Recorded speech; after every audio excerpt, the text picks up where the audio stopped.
All right, good morning, everyone. Welcome to the April 22nd, 2025 regular Board of Supervisors meeting. And as customary, we'll start out with a moment of silence. And I know Supervisor Sabatier is going to read one. Thank you, Chair. I want to have a moment of silence for Beverly Van Pelt. Beverly Van Pelt passed away at the age of 90, and she lived in Clear Lake Oaks, and she passed away in her home on April 12th, 2025. She was born in Hopland, California on March 3rd, 1935, and was raised in Ukiah, California.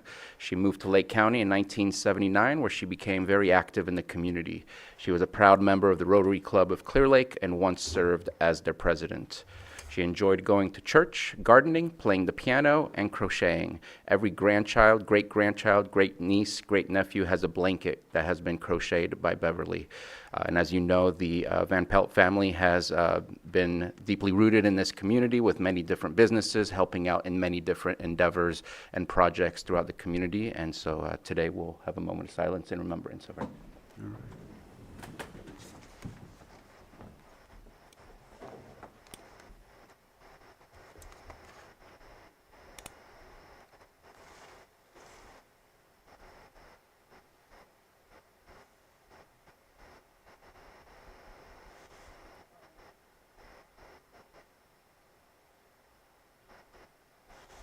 Haven't I asked? All right, Supervisor, can you lead us with the pledge? I pledge allegiance to the flag of the United States of America and to the republic for which it stands, one nation, under God, indivisible, with liberty and justice for all. Sorry about that. Weren't shy on that one. There we go. All right, we'll move on to item 4, consideration of extra items not appearing on the posted agenda, and it looks like we have one. 4.1, consideration of an extra item, and B, consideration of long-distance travel by District 5 Supervisor Jessica Pyska to Washington, D.C. to testify before Senate Banking Committee on the role of the federal government in insurance and disaster mitigation. Initially, we are basically taking this up to see if we will add it. And so, Lloyd, if you had anything to add. So in order to be taken up as an extra item for your board's consideration, your board must find a need to take immediate action. Came to the attention to the county after the agenda was posted, and I think that's outlined in the board memo that was attached to this extra item packet. And so for your board's for your board's consideration, board may want to discuss it, take public comment, and then eventually bring it back to the board for a possible action in the form of a motion. Okay, so I could allow discussion about this first right now. Yeah, just on the, could be, Adding it. just to take it up as an extra item, and then your board may discuss the substance of the item at a later point in time. Okay. All right, so if there's any, did you want to, anybody have anything to add on this? I'll just add that, the invitation came after the agenda was posted, and the date of the Senate hearing is next week, and we don't have a meeting in between. All right. Any other comments? And then I'll open it up to the public if there's anyone that would like to comment on adding this to the agenda. Zoom, no? All right, I'll bring it back to the board for action. Mr. Chair, I move to approve adding this as an extra item due to the timing of the posting of the agenda and the need to take action prior to the next available agenda. Second. All right, I have a motion and a second. All in favor? Aye. Any opposed? All right, motion carries. And we should take this up a little later then, and we'll keep moving on. All right. Next, we have a consent agenda. And as you know, consent agenda items are commonly non-controversial. However, anybody from the Board of Supervisors, dais, or the public can pull one of these items for further discussion. So I'll go ahead and see if there's anyone from the board that wants to pull one of these items. All right, anyone from the public? I'll open it up. Not hearing any or seeing any, we'll go ahead and bring it back to the board for action. Mr. Chair, I'll move to approve the consent agenda, including items 5.1 through 5.5. Second. I have a motion and a second. All in favor? Aye. Any opposed? And motion carries. Next, we have 6.1, which is public input. Public input is time for any citizen to come up and speak for 3 minutes. Just know that any of the discussion that we have or that you bring to the board is not something that the board can comment at this time. However, we will either guide you to your supervisor or to the director and figure out a way to address the issue that you have. So with that, we'll go ahead and open it to the public. Hi, Elaine Brown, just a concerned citizen. I just want it noted in the minutes that I said this, but for quite a while I've been concerned about the red lights that are decorating a place for sale in Cobb Mountain. And I just want maybe people that don't know in the community that in this month, we're putting awareness on human trafficking, that we don't want to set the stage, I feel it as a concerned citizen, for looking like there's prostitution going on. And it does resemble a red light district. And I've talked with a realtor, I've talked to several people about it, and the red lights continue. So I just think there's probably citizens in Lake County that don't travel that way and don't know that that's going on. But there's 5 distinctive red lights. There used to be 7. 2 of them have turned white. And they're right there in Cobb, one of the main thoroughfares up here.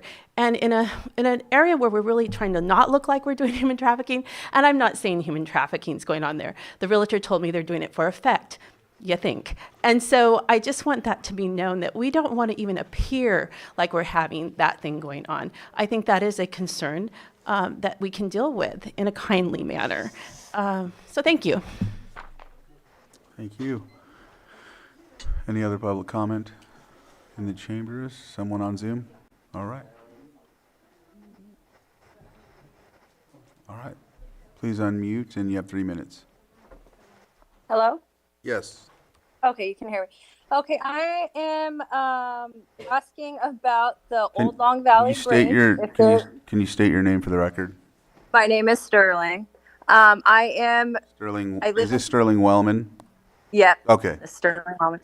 So I am requesting that we could put this on to where we can work on getting grants for the Old Long Valley Bridge due to the fire seasons upon us again and again, one way in, one way out. And to find out that there is some damage done to our spillway on the Indian Valley Reservoir. So we have two hazards now going on for Spring Valley and only one way out. And then also I would like to request to see if we can get it on the agenda about how special districts is handling the water after the 218 did not pass. A lot of us feel that Robin is, doing abuse of power. She went back into paperwork and now stating that standbys are paying regular price plus $6. And in the meeting, I did send it to you, EJ, where she stated that standbys can turn their water on at any moment. And that is not true because we have people trying to turn on their standbys and now she's telling them that they cannot. So I'm just requesting from the Board of Supervisors that we can actually look into this because I did send Eddie the information and it showed him through each one of those public hearings that we did where she had stated that it was 68 customers using 40%. Then she changed it to what it was a year. Then she changed it on each one of those. So I'm just requesting for the Board of Supervisors to look into this and maybe do a public hearing to where us as a community can figure out what's going on with our water and why we're being charged the way we're being charged. Thank you. Thank you. Any other public input? All right, with that, we'll go ahead and close public input and move on to the next item, which is our 6.2 Pet of the Week.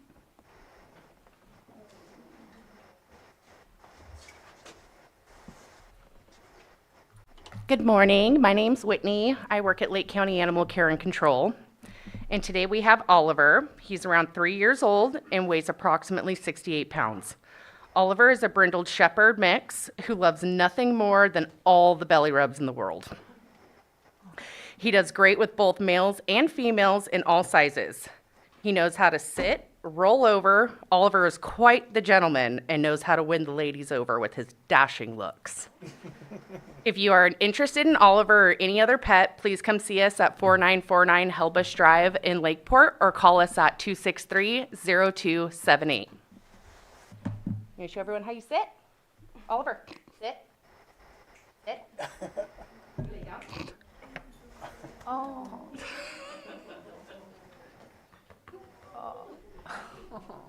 Thank you. I'm gonna have to bring that trainer to my house because I'm doing so well. All right, Get belly rubs. so, Oh, the belly rubs are easy. She falls over. so next we'll move on to our 6.3 National Poetry Month Poem of the Week.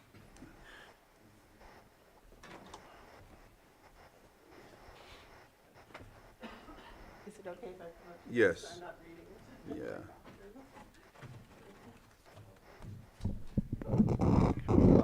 Thank you.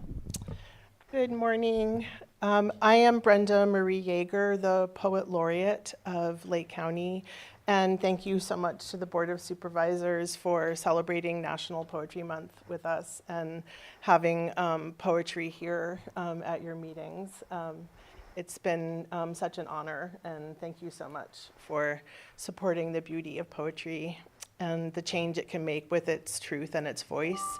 If anyone doesn't know, a poet laureate is a poet in the community who advocates for poetry, and I'm always available. It's a free service that I do to the community. If anyone wants writing incorporated in any of the services that they provide to people in Lake County, I'm always available for that. So, and this today, I wanted to read a poem that I wrote specifically for us here. April is also Sexual Assault Awareness Month and Child Abuse Prevention Month.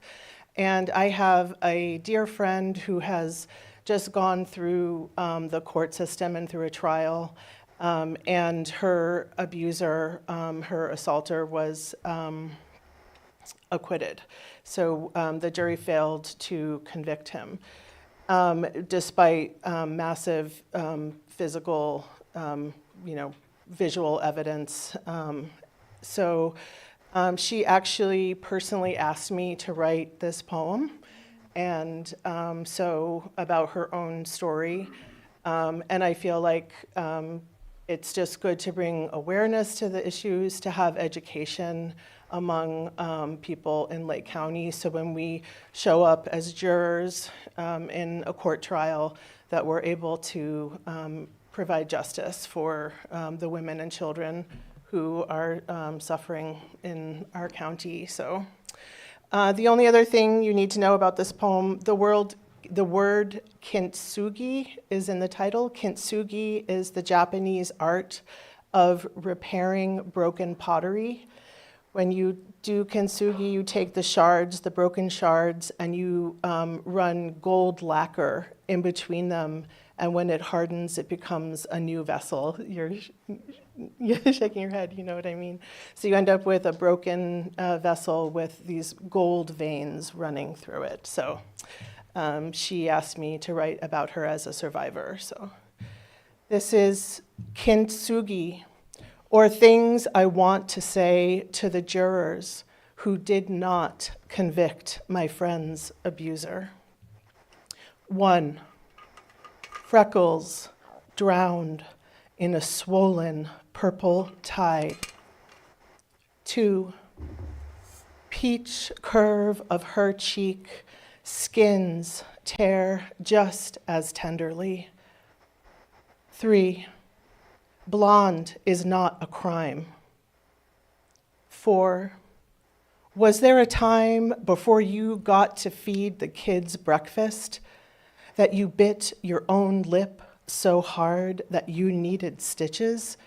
Is that even a thing? 5, a new suit worn with a new tie at court is not an alibi.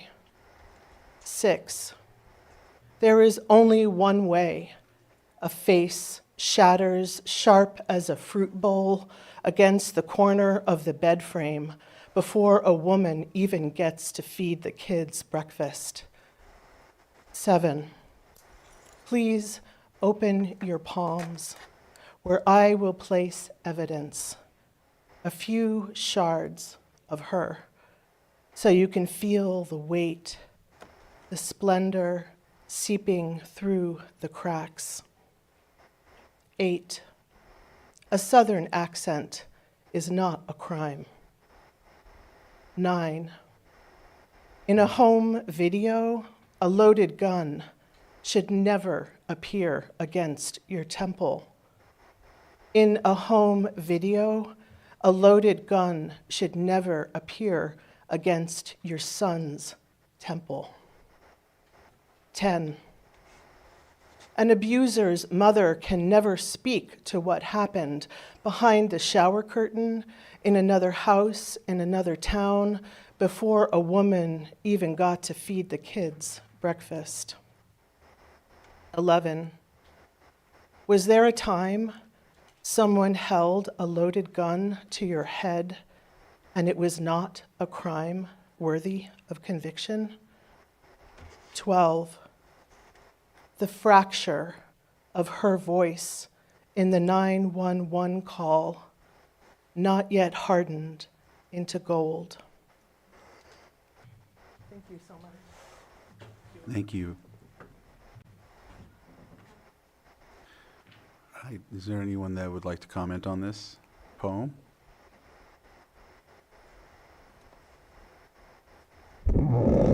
Elaine Brown, thank you so much. And I want to let you know why I'm so adamant about red lights and the appearance of evil. Because when I was 18 years old, an adult by legal age, I went off to Europe with a music director 70 years old. And he was known to be what he was. And no one warned me. And there's only one person on that whole time, there was a 45-year-old woman, who asked me if I needed help with the situation. And at 18, all that happened was that he would want me to kiss him on the lips and hug him. Now, I was extremely innocent and naive at the time. And his wife knew what was going on. His 30-year-old daughter saw what was going on. And a whole busload of women knew what was going on, and girls. And this happened. And it was at the 5th week of this 6-week ordeal that I finally told him no and knock it off. And again, that's all that happened. And I was 18 years old. So think about a 2-year-old, and I often do, who's done the most heinous acts of sexuality against them. And that's why I speak up so loudly. Thank you. Thank you. Is there anyone else that would like to comment on the poem? All right, I'll bring it back to the board. We'll move on to our next item. 6.4, presentation of proclamation designating the month of April 2025 as Alcohol Awareness Month in Lake County, and Vice Chair Rasmussen will read this proclamation. If you're here for this, please come up and stand with Vice Chair Rasmussen.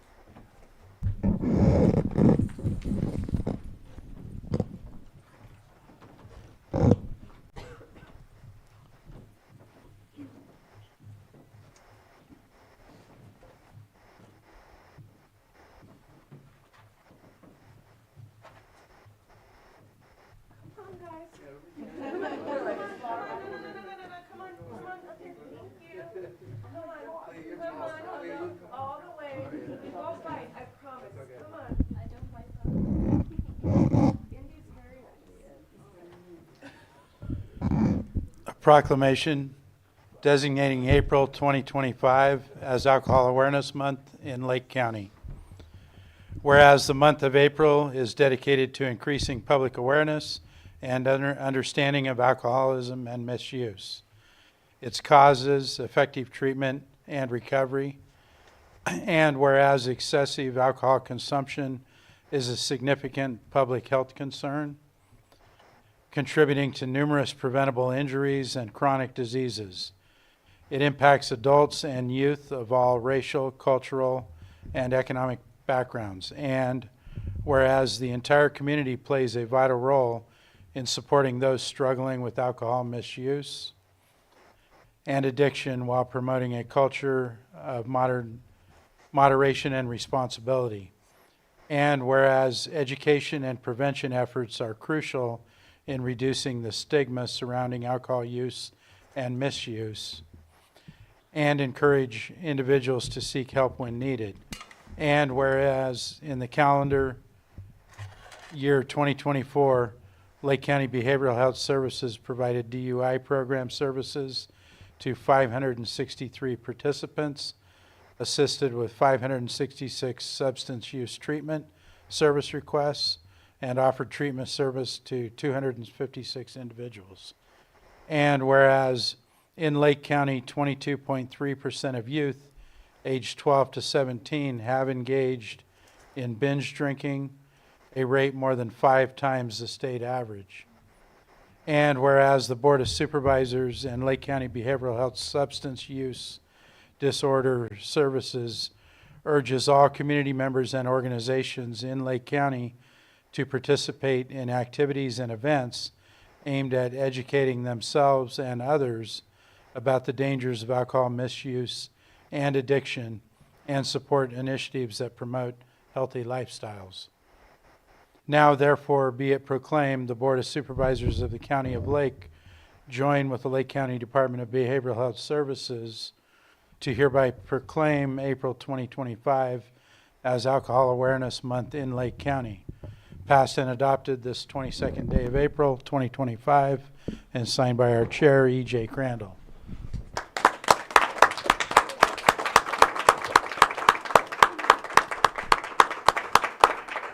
I just want to thank you all for your work in this area. It's very much appreciated. Thank you. You want to speak? Elise? Thank you. Hello, I am Elise Jones, Director of Lake County Behavioral Health. And I think this is the first year that I recall that we had young people up here for this proclamation, and that's really exciting and fun for me. I remember being a young person and making some really awful choices, a lot of them that involved alcohol use, and especially for young women, and I see young women up here, you have to really be safe and take care of yourself. And so you're up here being leaders and showing that you can have fun and do cool stuff without that. So thank you for your willingness to come up here. I will stop talking directly to you. Thank you. My name is Richie Okino. I work for Lake County Behavioral Health Services. I wanted to talk a little bit about alcohol and it being Alcohol Awareness Month. I'm in the school system every single day, right? And I'm dealing with students, teachers, staff, and what I've noticed over the past 2.5 years is that alcohol consumption from the ages of, now it may not be everybody, but from 7th and 8th grade on through high school is depending on which household you're coming from, and I would say it's pretty high percentage for my liking, it's normalized, right? And so when a student in 8th grade tells me that my parents would rather me get drunk at my house than out and about, I understand that concept. I understand that thought process. But I also understand the education and the knowledge behind what happens to you if you're under the influence of alcohol. And let's be honest, if you're one of those parents, when the kid is 16, are they going to say, I'm only going to get drunk at the house because it's been so normalized, and are they going to stay when there's a party that everybody's going to?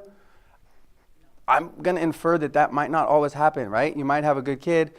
You might have been raised that way as an adult in the 70s, 80s, and 90s, and the thousands. These kids are different. Yeah, this is a different day and age, and so I would urge some of you who do allow your students or your kids to drink alcohol on the premises of your house to think about the consequences that could later happen, right? Because it is Child Abuse Awareness Month. Now, I might not be a person that may be popular for saying this, but it is a form of child abuse. If you want to look at it that way, I can give you a bunch of analogies. You're supplying alcohol to a minor, and it is it's poison. And so I want to reiterate that it's not the same time. It's not the 80s, 70s, 90s, whatever decade you want to say. And so I would urge people to think twice about it because we're just living in a different world, right? And although I do want to say one more last thing, it is not Cannabis Awareness Month. Apparently it was last month. But what I do want to say about that is that if you are a parent that allows your kids to smoke as well, because that's another thing that I see in school systems, and I'm dealing with kids on a daily basis. Because you smoked it whenever you were of age and you ended up okay, I want to be very, very clear when I tell you this. And this might not be the right terminology, but I'm going to say it anyways. Your weed was garbage compared to the students' weed that they get now. At a high percentage of THC of 70% or higher, because that's what pretty much all these students are smoking out of a vape pen, your weed on average was between 5 to 15%. Now, if you knew an old person that was making bubble hash, then yes, you may have had a higher percentage, but on average, the weed's not the same. Thank you.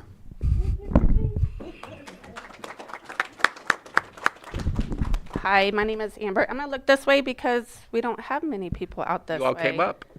But thank you, Chairman Crandall, and the board for acknowledging Alcohol Awareness Month. It's really important for us to come here and really highlight all of the different type of work that we're doing around alcohol in terms of prevention services, early intervention services, and treatment.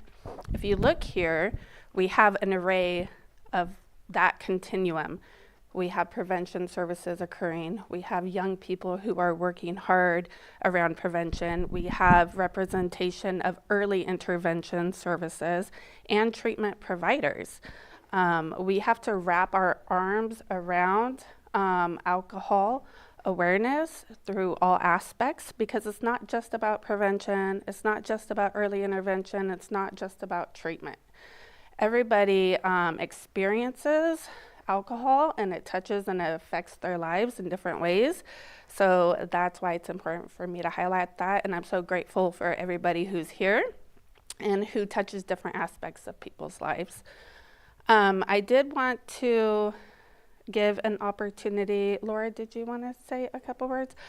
But I also wanted to give an opportunity for our senior counselor, Paul Verhey, who leads our DUI programs and who will also be leading a grant that we just received from the Department of Healthcare Services and the California Association of DUI Treatment Programs. It's called the DUI MAT grant, and it allows us within our DUI program that we run through the county to provide early intervention services to individuals who may be also experiencing opioid and polysubstance use.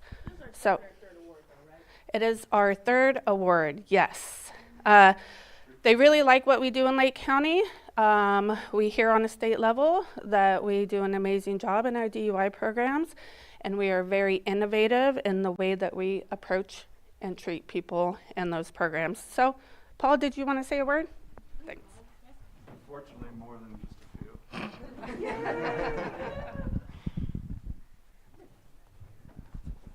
My name is Paul Verhey. I'm a senior counselor with Lake County Behavioral Health Services. I oversee the DUI operations primarily.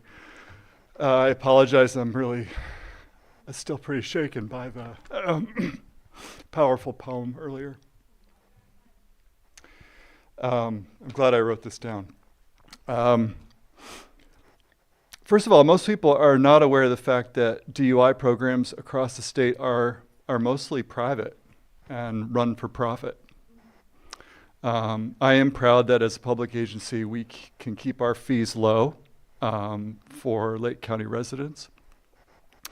Not surprisingly, nearly all our beneficiaries were under the influence of the drug ethyl alcohol when they were arrested. Studies show that about 1 in 5 individuals receiving a DUI for the first time have an alcohol use disorder. So that's only 20%. But that number is 2 out of 5 for clients with more than 1 DUI, and those numbers double if we zoom out to 5 years down the road.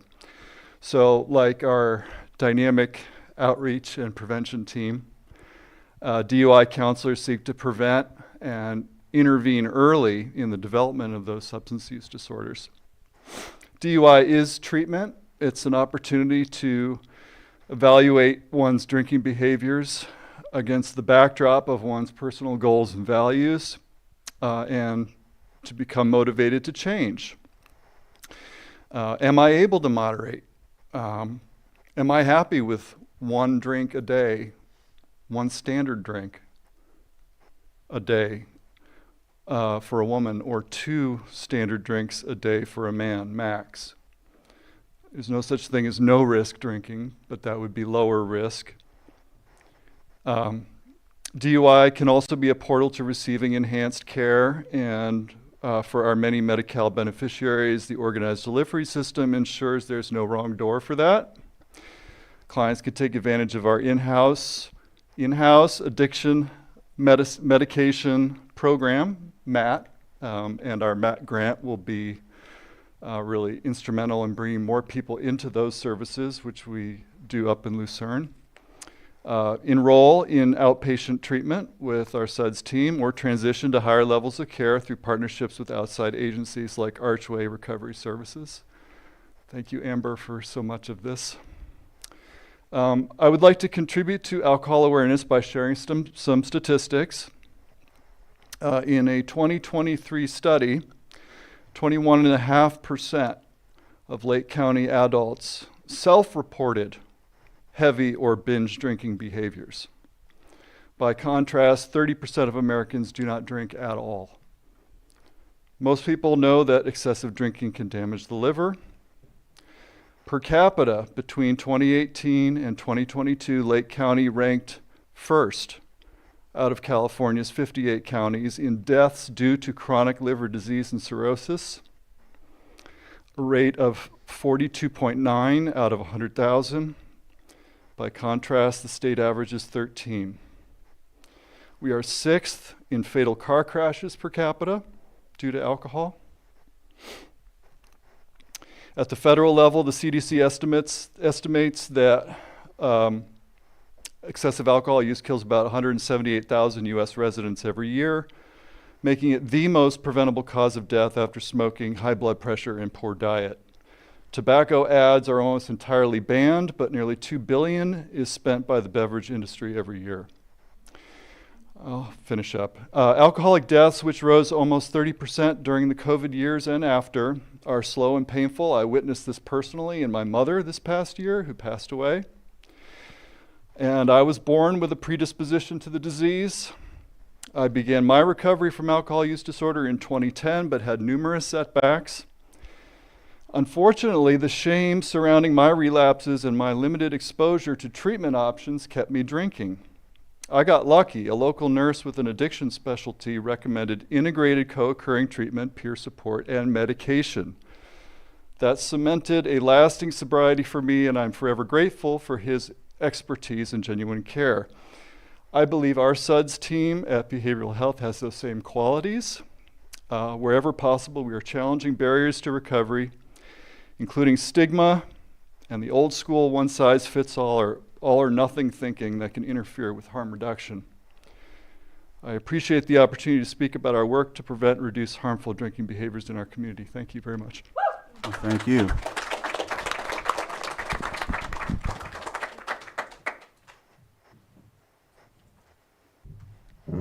Hi, I'll try and make this quick. I'm Laura Sullivan with Redwood Community Services, and I think we'd be remiss to talk about alcohol misuse and not talk about its effects on pregnant and parenting women. We know that the serious and lifelong consequences that come to both the mother and the child from drinking during pregnancy. At Redwood Community Services, we offer both residential services as well as now outpatient services. And outpatient services come with child care for children up to the age of 12. So if you or someone you know is struggling as a pregnant or parenting person and needs support with their alcohol use, please encourage them to submit a referral through our website at redwoodcommunityservices.org. Let this proclamation today be a powerful step forward, not just in raising awareness, but in providing real solutions. Together, we can build healthier futures, and we'll do that one family at a time.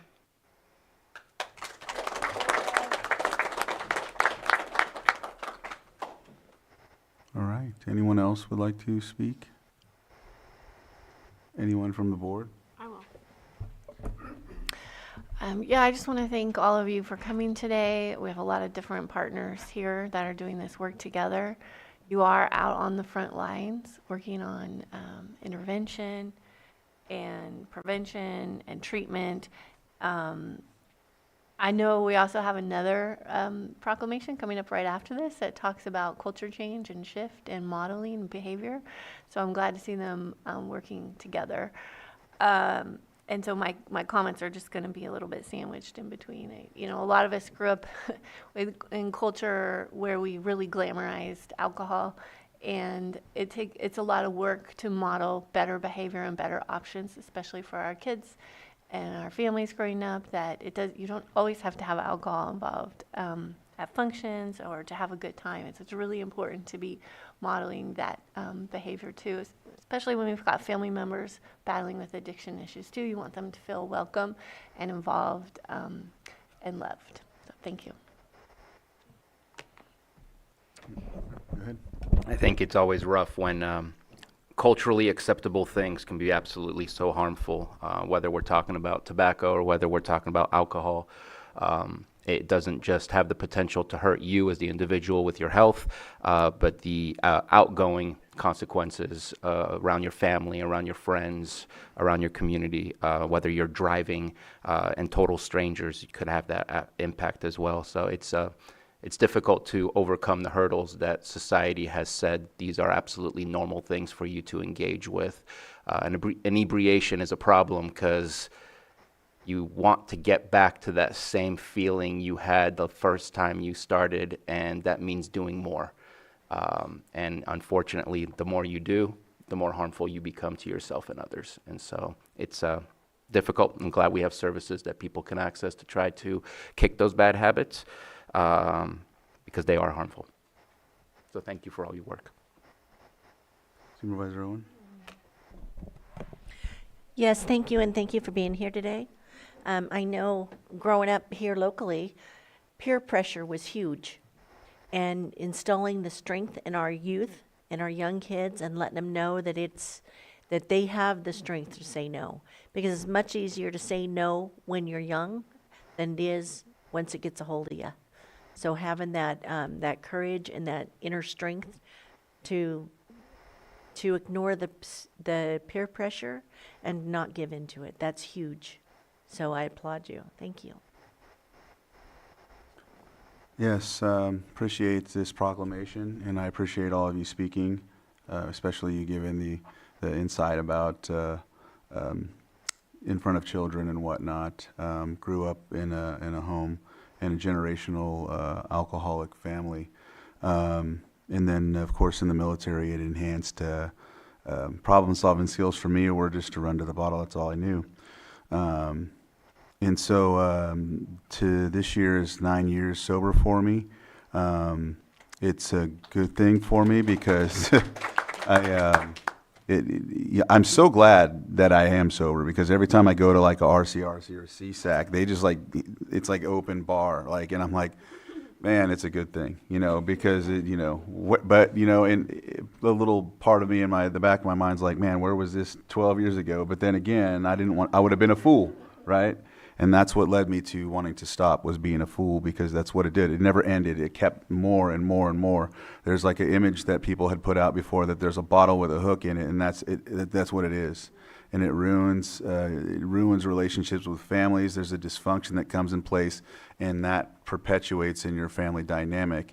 And it takes so much more when you go through the programs and you have to take accountability. You also have to undo all of the bad habits that you taught to others around you, especially children. So again, I'm glad we have this, and I just wanted to share that with you all.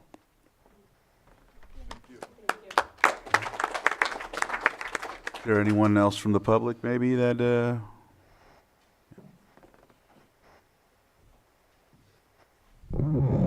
I know I've spoken on this before. I didn't know the level of strength that marijuana now possesses, because I came from the time right after the 60s as a child, and we were highly educated on why not to start with the gateway drug of marijuana that was taught to us in schools.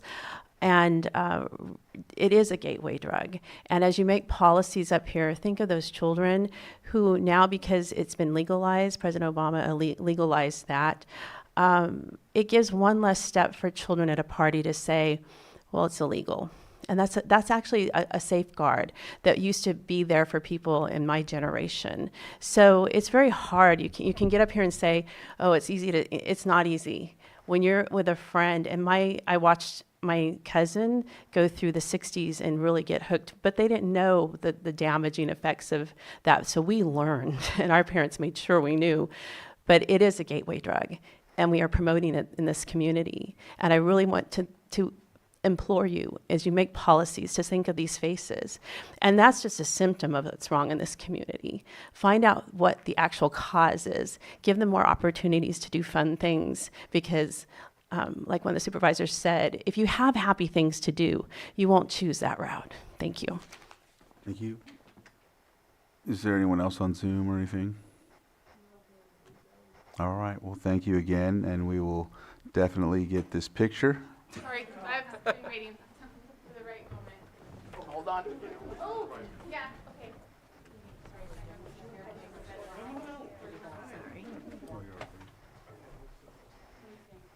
I'm just letting these guys. Right angle. Yeah, that's it. That's it. Oh, wait, okay. Oh, look, there we go. Okay, now we got it. What a good job. Okay, everyone look this way. Everybody lucky. One more. Got it. Thank you.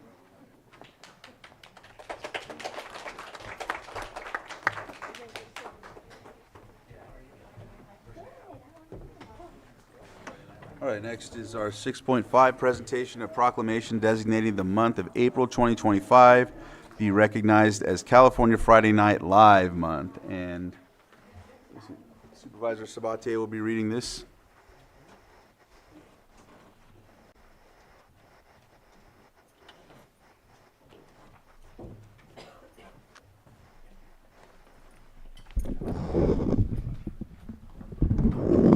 I want to thank Mr. Aquino for engaging with our youth to talk about these important topics, give them the opportunity to have leadership experience and to potentially make changes for not only themselves but for their peers as well. We talked about peer pressure a little bit earlier in the previous proclamation. I apologize. I think peer pressure is probably worse than it's ever been. You don't even have to go to school to engage in peer pressure. You just have to be a part of social media. And that is a new construct that impacts your lives like nothing that I think we've ever endured during our youth, at least. So here, proclamation designating April 2025 as California Friday Night Live Month. Whereas, the Friday Night Live program was established in 1984 as the model program for the state of California in engaging young people as active leaders in their communities to reduce underage alcohol use and address other challenges faced by their peers by building partnerships for positive youth development. And whereas Friday Night Live ensures that youth partners from grade 4 through 12 benefit from the continued growth and enhancement of this youth-led, youth-driven program and the unique opportunities it provides. And whereas youth in Friday Night Live programs experience an environment that provides for physical and emotional safety, which allows them to express their authentic selves. And whereas youth participants learn about their communities through participatory action, research, and meaningful engagement with stakeholders, leading to positive connections and interactions that contribute to healthier environments. And whereas youth leaders in Friday Night Live programs have opportunities to participate in decision-making processes, express their opinions constructively, hear those of others, and take action on issues they are passionate about. And whereas participants build caring and meaningful relationships with their peers and adult allies that support a sense of belonging and connectedness to their school and broader community. And whereas youth partners experience opportunities to engage in relevant skill development activities that build resiliency, establish healthy attitudes and behaviors, and fosters academic success. And whereas Friday Night Live create environments that prioritize youth partners' physical and mental health and social emotional learning, contributing to a young person's overall well-being. And whereas during the month of April 2025, Friday Night Live youth leaders in 53 counties throughout the state of California will highlight their efforts to prevent underage drinking, gambling, and tobacco, cannabis, and other drug use by mobilizing their communities with a unified call to action. Now, therefore, be it resolved that the Lake County Board of Supervisors join with the Lake County Department of Behavioral Health Services to designate the month of April 2025 as California Friday Night Live Month and applauds Friday Night Live youth leaders and their adult allies who are committed to improving the quality of life for present and future generations, passed and adopted this 22nd day of April 2025 and signed by our board chair.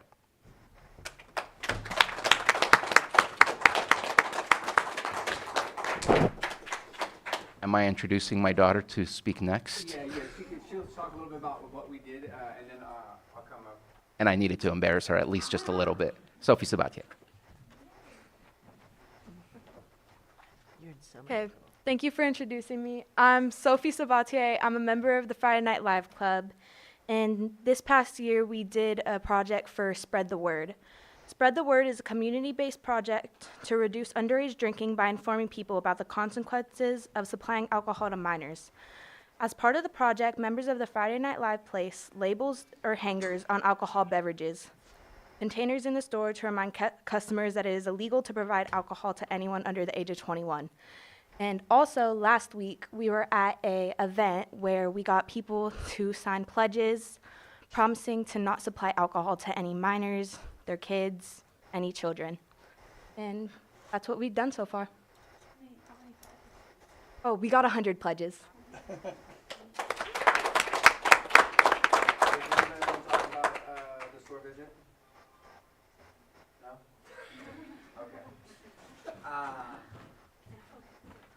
Richard Okino again here.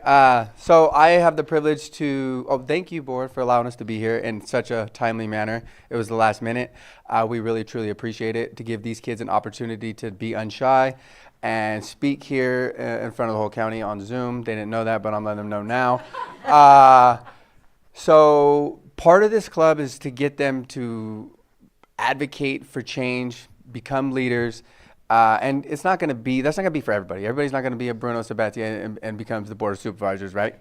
But I think this opportunity for them to be shown what they're doing, at times they slack off, their kids, right? It was really, really hard to get them all to get this signed signature, to get this permission slip, believe me. Multiple times we tried this, but when it's time for them to show up, they have shown up, right? And that is really what matters. We meet weekly at the school. We've been blessed to be able to come in and find 2 rooms where we can meet because they have 2 different lunches. And the overarching goal for Friday Night Live is basically just have a safe space for kids to grow and cultivate opportunities to learn things when it comes to substance use, prevention, specifically alcohol. We got, as everybody understands, grants, and you're supposed to meet grant deliverables, and that is why I want to give a shout out to the youth, because they wait till the last day of the month, but they've met all the deliverables so far, and I am very, very proud of them, because like we've said, saying no to a normalization of tobacco, alcohol use, and being a club that is specifically for substance use prevention is, it's not normal, right? That's not normal in our community, and so it is normal in 53 other counties. They have this club, and so I really want to give a shout out to them for showing up, being brave to come out here and be vulnerable and be on the stage. And then thank you, Sophie, for speaking. So the Not on My Pledge Watch, right? We partnered with Foods Etc. I want to give a shout out to Foods Etc. Clear Lake. They always show out for Lake County youth, Clear Lake youth specifically because it's in Clear Lake, but I'm sure they would support other people if they could. That's just the type of people they are. And they allowed us to come in and do this, right? And so we came in and we put over 200 door hangers, 200 stickers reminding consumers that it is against the law to supply alcohol to minors, right? Because a large portion of people are getting their alcohol from just shoulder tap people, right? And so we were granted by the Office of Traffic Safety a grant to do this. And so we did it with Foods Etc. We also partnered with Clear Lake Grocery Outlet. We're going to be doing that visit sometime in June. So I implore everybody to support local community businesses such as them, as they are really opened up their doors and allowed us to come and just basically hijack their alcohol section for about 35 to 45 minutes. And while we put them on there, we're going to make a video, and we'll tag Lake County Behavioral Health Services in it, and hopefully people will go and re-watch the video and give them support, right? Because all those likes and shares matter, and we really appreciate it. The other thing is, I want to say is that we are trying to break the record for 100 pledges. We will be at the Child Advocacy Walk. Some of these students will be there on Saturday, this Saturday in Austin Park. So I implore community members in Clear Lake to come out and ask about the parent pledges. We would very much appreciate it. One last thing, I want to thank Amber and Elise for allowing me to love my job so greatly. I couldn't have asked for a better place to be at. Lake County Behavioral Health Services is definitely community-driven, client-centered, and we just want to help people, right? And so I want everybody to understand that the people that I work with, the people that are working with the Lake County Behavioral Health Services, they truly care about the community. And we do this because we want to see sustainable change. And if that wasn't the case, we would get successful and leave, right? And that's usually how low-income communities don't ever change, right? You got homegrown people that get degrees, go off to college, come back and visit, and then leave, right? And then they take their degree, and then they go make their life somewhere else. And so one thing I can say is that we're trying to change that here, and I'm going to be one of those people that does that. As I'm going to get the highest degree as I possibly can, and I'm going to stay in this community, and I'm going to try to make sustainable change for the youth. I have a house here, and I'm trying to be a role model for my kids, and for all of those kids that I have actually get to converse with on a daily basis. I would not change my job for anything in the world. I have a question. Wait. What's the record? What's the record you're trying to break? What record? Oh, so we had 105 parent pledges. Okay. We posted on social media that we were trying to get 200 before both of them, because it's a 2-day event. So yeah, hopefully we get at least 150. That would be cool, because we have more exposure now. Great.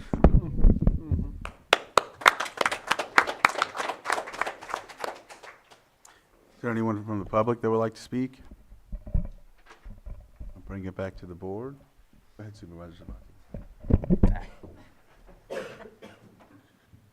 So not everybody gets to grow up to be a Richard Okino, but are there plans for expanding this program to other school districts or other high schools?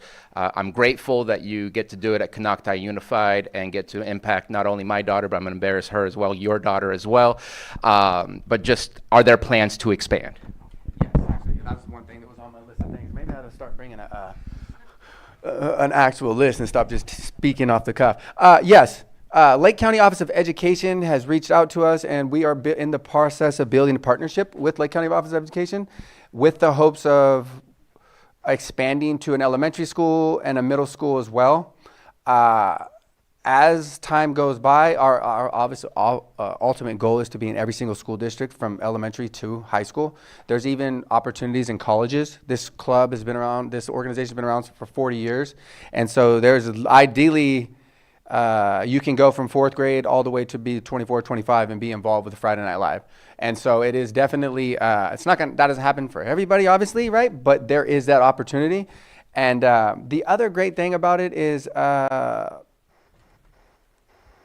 just so everybody knows, is recommendation letters, right? Like, you're going to go off to college, some kids are, and so getting recommendation letters from these people who they're across the United States now, and they're senators. They're people that have went through the Friday Night Live Club that are now major people that are doing driving their communities for change, right? And so that is the whole part of Friday Night Club, is making little kids into leaders and becoming adults who change the world, right? Sustainable change.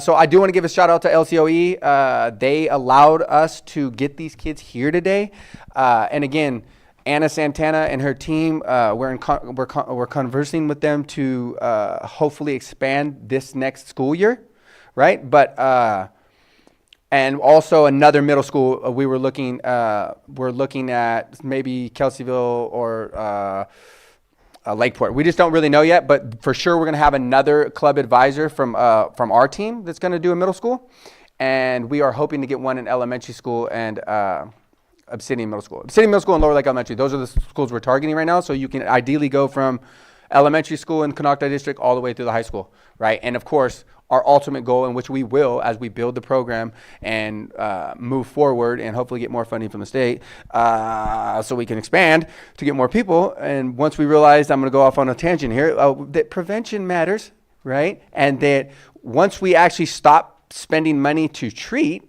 and funnel some of that money into prevention, I think we would be a lot better off. But Amber has something to say here. I just wanted to add a little bit more information, but thank you, Richie. The overall goal is that these young people do such an amazing job at prevention that there is no longer a need for substance abuse counselors anymore, right? Get rid of treatment. We don't want to treat anymore. We want to prevent. But I just wanted to highlight what Richie said. The funding that we get from the state for this program is barely enough it's barely enough to support one school. So the goal is to be countywide, be in all the school districts and in every level of school, high school, middle school, and elementary school.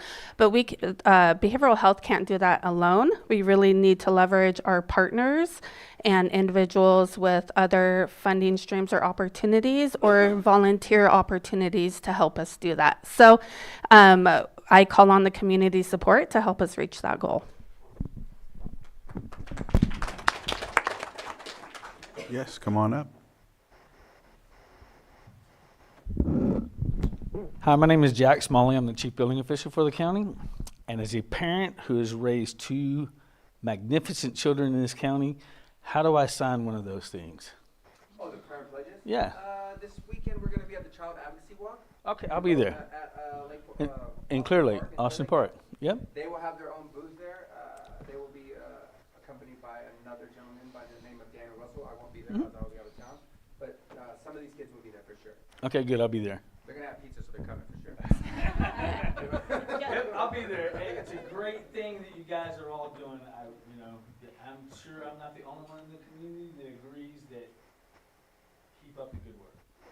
Look for the F&L booth. I will. I go to them things all the time. So. All right, you guys have a good day. Thank you. All right. With that, I'll say something. go ahead. Yeah, it's a great program. It's been around 40 years, like you said, and I remember after a really tragic collision in Middletown in the 80s, the program was brought to Middletown. Probably Supervisor Owen remembers that too.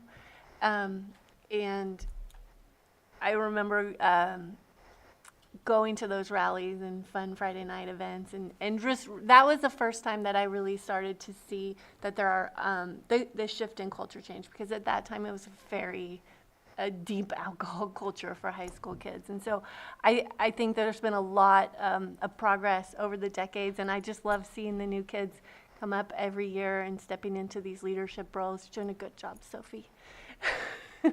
So thanks for coming today.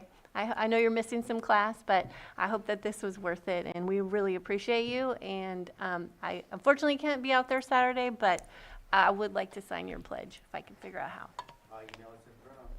Okay. All right. It looks like, did you, oh, I'm sorry. I didn't see his pen and I didn't see yours. I just want to thank behavioral health for their work and also the commitment of all the kids involved. And I do look forward to seeing the expansion into other schools and districts throughout the county. I think that's very important, and hopefully that will start happening. Thank you. I want to say that I'm really proud of you kids. This is really cool. And you know, the cool thing is seeing the peer pressure when I was in high school, and as Supervisor Spatia said, it is much harder today than it was when I was growing up, because you've got the social media. But what was really cool, I mean, I share an experience, is I was one that was too hard-headed to jump on board and do the substance and the alcohol. Later on, when I graduated from high school, I had some of the kids that were really partiers come up to me and tell me how much they respected me.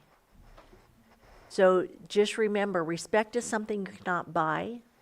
Have respect for yourself, and don't be afraid to have the courage to say no. It's really important, and you will be so proud of yourself later because you had the courage. Thank you. Thank you so much for being here today.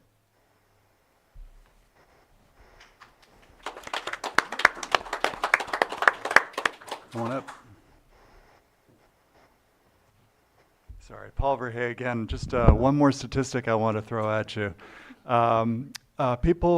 Children who have their first drink before age 14, 47% lifetime prevalence of dependence to alcohol. After age 21 or 21 or after, 10%. Wow. Just wondering. That makes sense. Yep.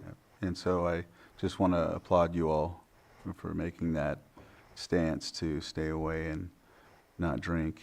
You know, it's I appreciate you saying that stance because I've been in communities where, you know, kids at like 11 or 12 are getting intoxicated.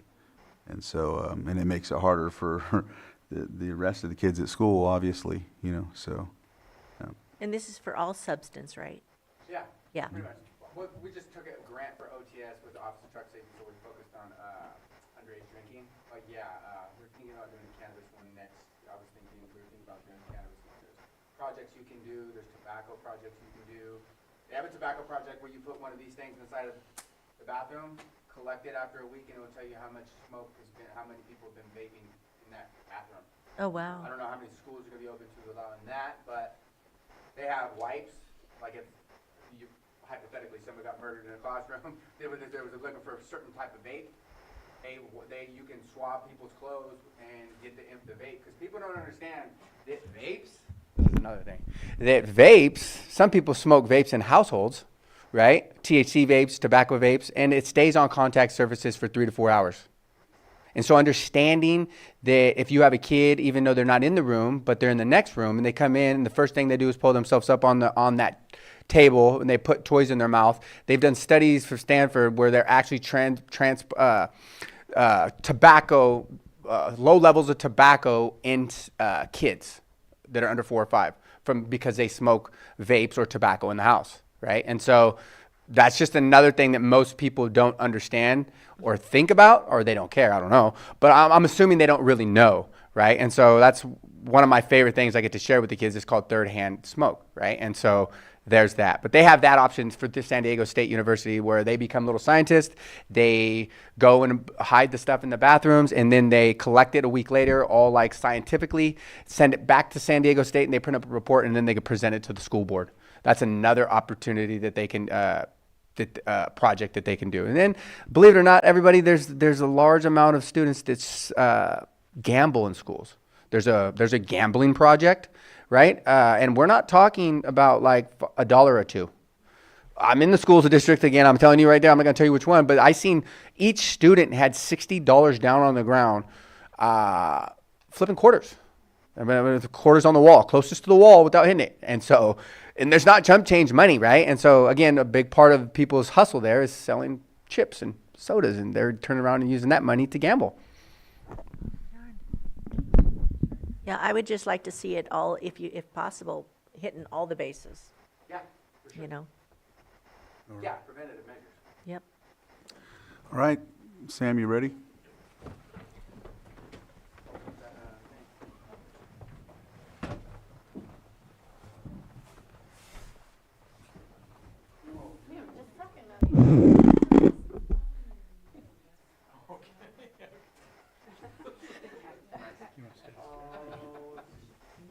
Yeah, let me come down here with the That kids. would be great. Why don't you come down and then, yeah, perfect. Okay.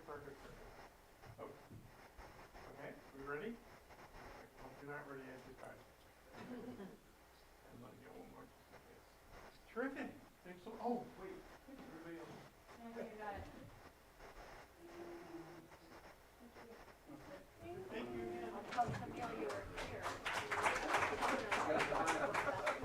We'll go ahead and take a 5-minute break to 10:10.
Just for full disclosure, I went to college with Richie. Mhm.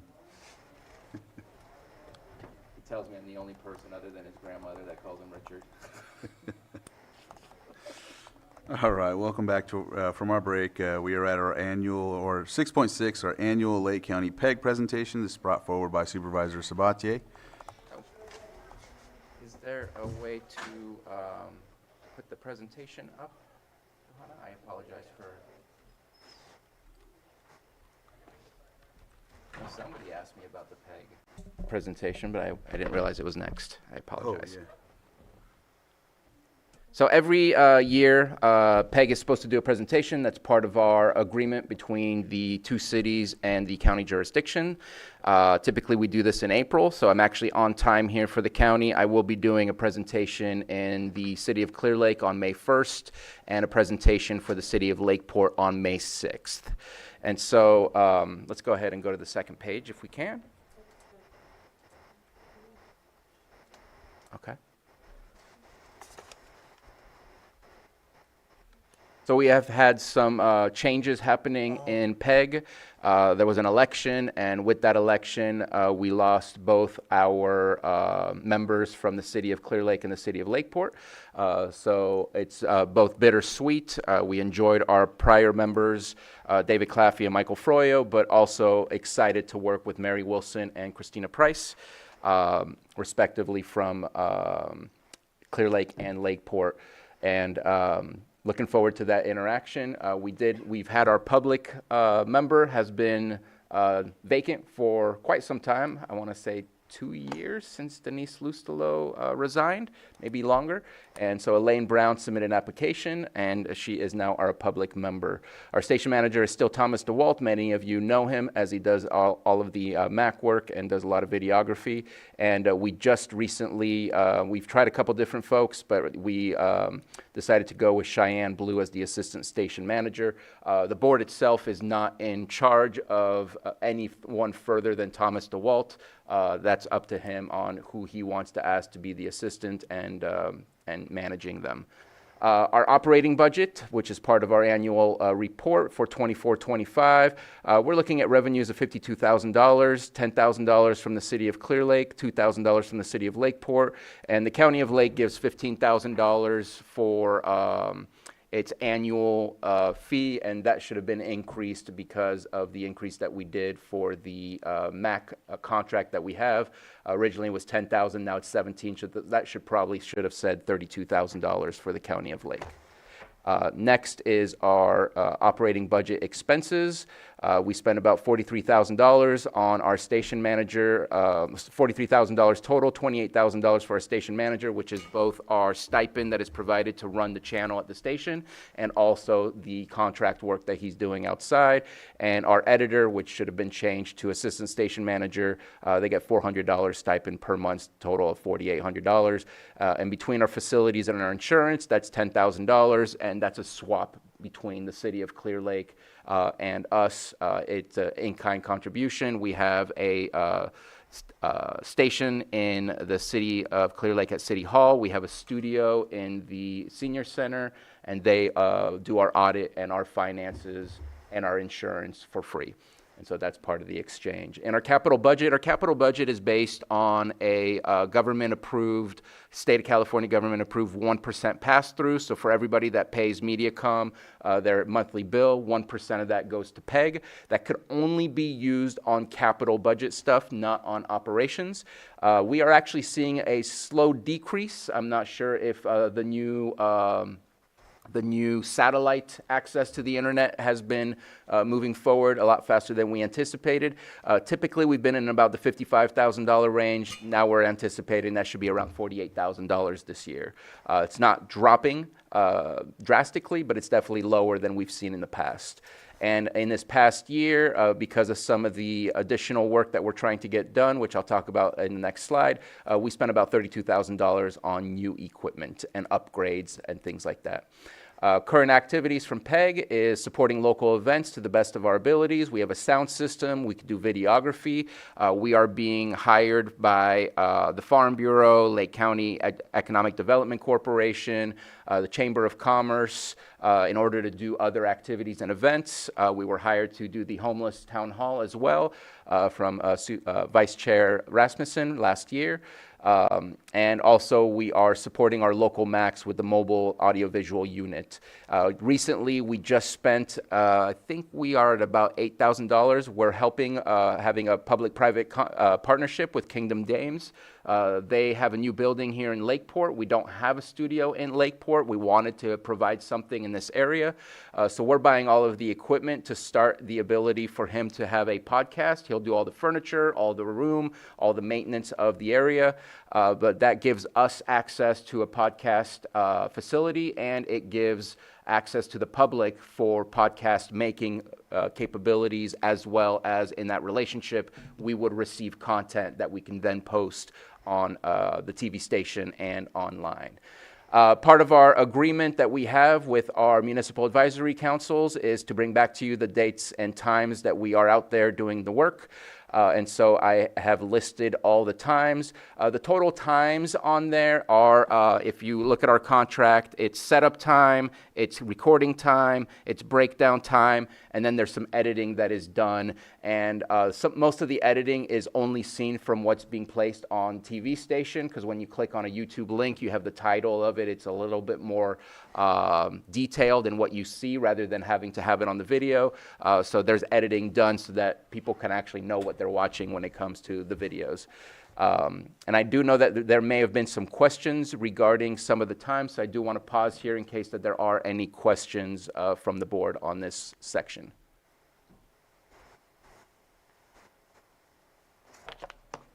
I'll just, if it's all right, Chair, there's a public comment that came in, and I'm happy to read that right now. On this item, it says, I would like to thank Thomas for all of his hard work in attending the town hall meetings and making them available for residents that are unable to attend in person. The time Thomas spends in setting up and taking down equipment, streaming, and posting videos online, in addition to running Zoom, along with all the behind-the-scenes work that the public doesn't see, is greatly appreciated. Thank you, Thomas. And that's from Angela A. And I'll just add... I think it's Angela Amaral. Yeah, Angela Amaral, probably. That's what I thought, too.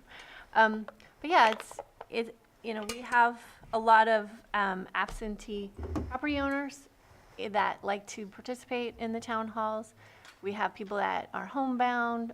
We have people that like to watch them all over the county. So having that equitable access is really important. So I'm glad we're able to do that in a way that is equitable across the county, because before we had some MACs doing it, some MACs not, and this is just a service that we can provide to everyone. So it's been a great year. So thanks for doing it. I appreciate that. I had not seen that we had received that public comment, so thank you very much for reading it. It doesn't, the work of covering the MACs doesn't come without some hiccups. Yep. We've definitely had some issues here and there. We've tried our best to rectify it as much as possible. I think purchasing our own internet access has greatly increased our stability in what we can offer. I do want to make sure, at least for the public, I know you guys know, if the town hall doesn't want certain parts of us doing things, like for example, I know the Middletown area town hall does not want Zoom. I know people keep asking our station manager, Thomas DeWalt, to have Zoom access, and why not? And we only work for the people that are asking us to be there, and we're only providing what is being asked of us to provide. That is up to the town halls to make those decisions if there are any changes. I know right now we are having a little bit of technical difficulties with Zoom, but we're going to fix that, and I know that I do appreciate Sam Houston. He is available at times to take a look at things, and he's always looking at new technology as well, and looking to see if that can be implemented in our stuff. Let's go ahead and go to the next So those are just the totals, again, just meeting the requirements of the contract to give a total of all the activities that we do. Future activities, there is a good conversation starting about how we can work with schools. We've always wanted to work with schools. Typically, it's been based on whether there's a teacher with a passion to want to work with AV stuff, but I think we're on our way to getting some of that stuff going. We want to increase our operational budget by continuing to advertise on the work that we do and how we can be hired to do some of the work available. We wanted to do this last year. It's really hard to organize with the limited hours, but we want to start looking at doing commercials for nonprofits to try and help advertise their programs, to help advertise who they are, what they do. So our plan is to do one pro bono commercial just to at least show what can be done and our production value, and then go from there and use that as a promotion tool to get others interested. And our goal right now is to do that for Lake Transit Authority and to work with them in getting that first commercial done. We want to obviously increase our viewers at all times. The more stability we have and predictability we have that we're going to be there and that our videos will be available, that helps. We're still working on activating Lakeport Peg Connection, and I'm glad that made me think of something. I do want to thank Mediacom. We had, I'm going to say his name wrong, Michael Rutherberg, close enough? Ruthers. And of course, most of us know Sean Swatosh. Both of them have retired from Mediacom, and we have new fresh blood, fresh eyes, and we're excited to meet with them. I believe the young gentleman that we last interacted with was Kevin, and he helped us out with some technical difficulties, and so we hope to have Lakeport on by having that fresh set of eyes and extra motivations that maybe new people have when they don't know what the history of it is. We want to continue to pursue partnerships. One of the big things that we're hoping to do is we're very interested in creating our own news show. Obviously, I would have to walk away, but we want to create like a very old school, here's what was done in Lakeport City Council, here's what was done in the City of Clear Lake City Council, here's what was done in the Lake County Board of Supervisors.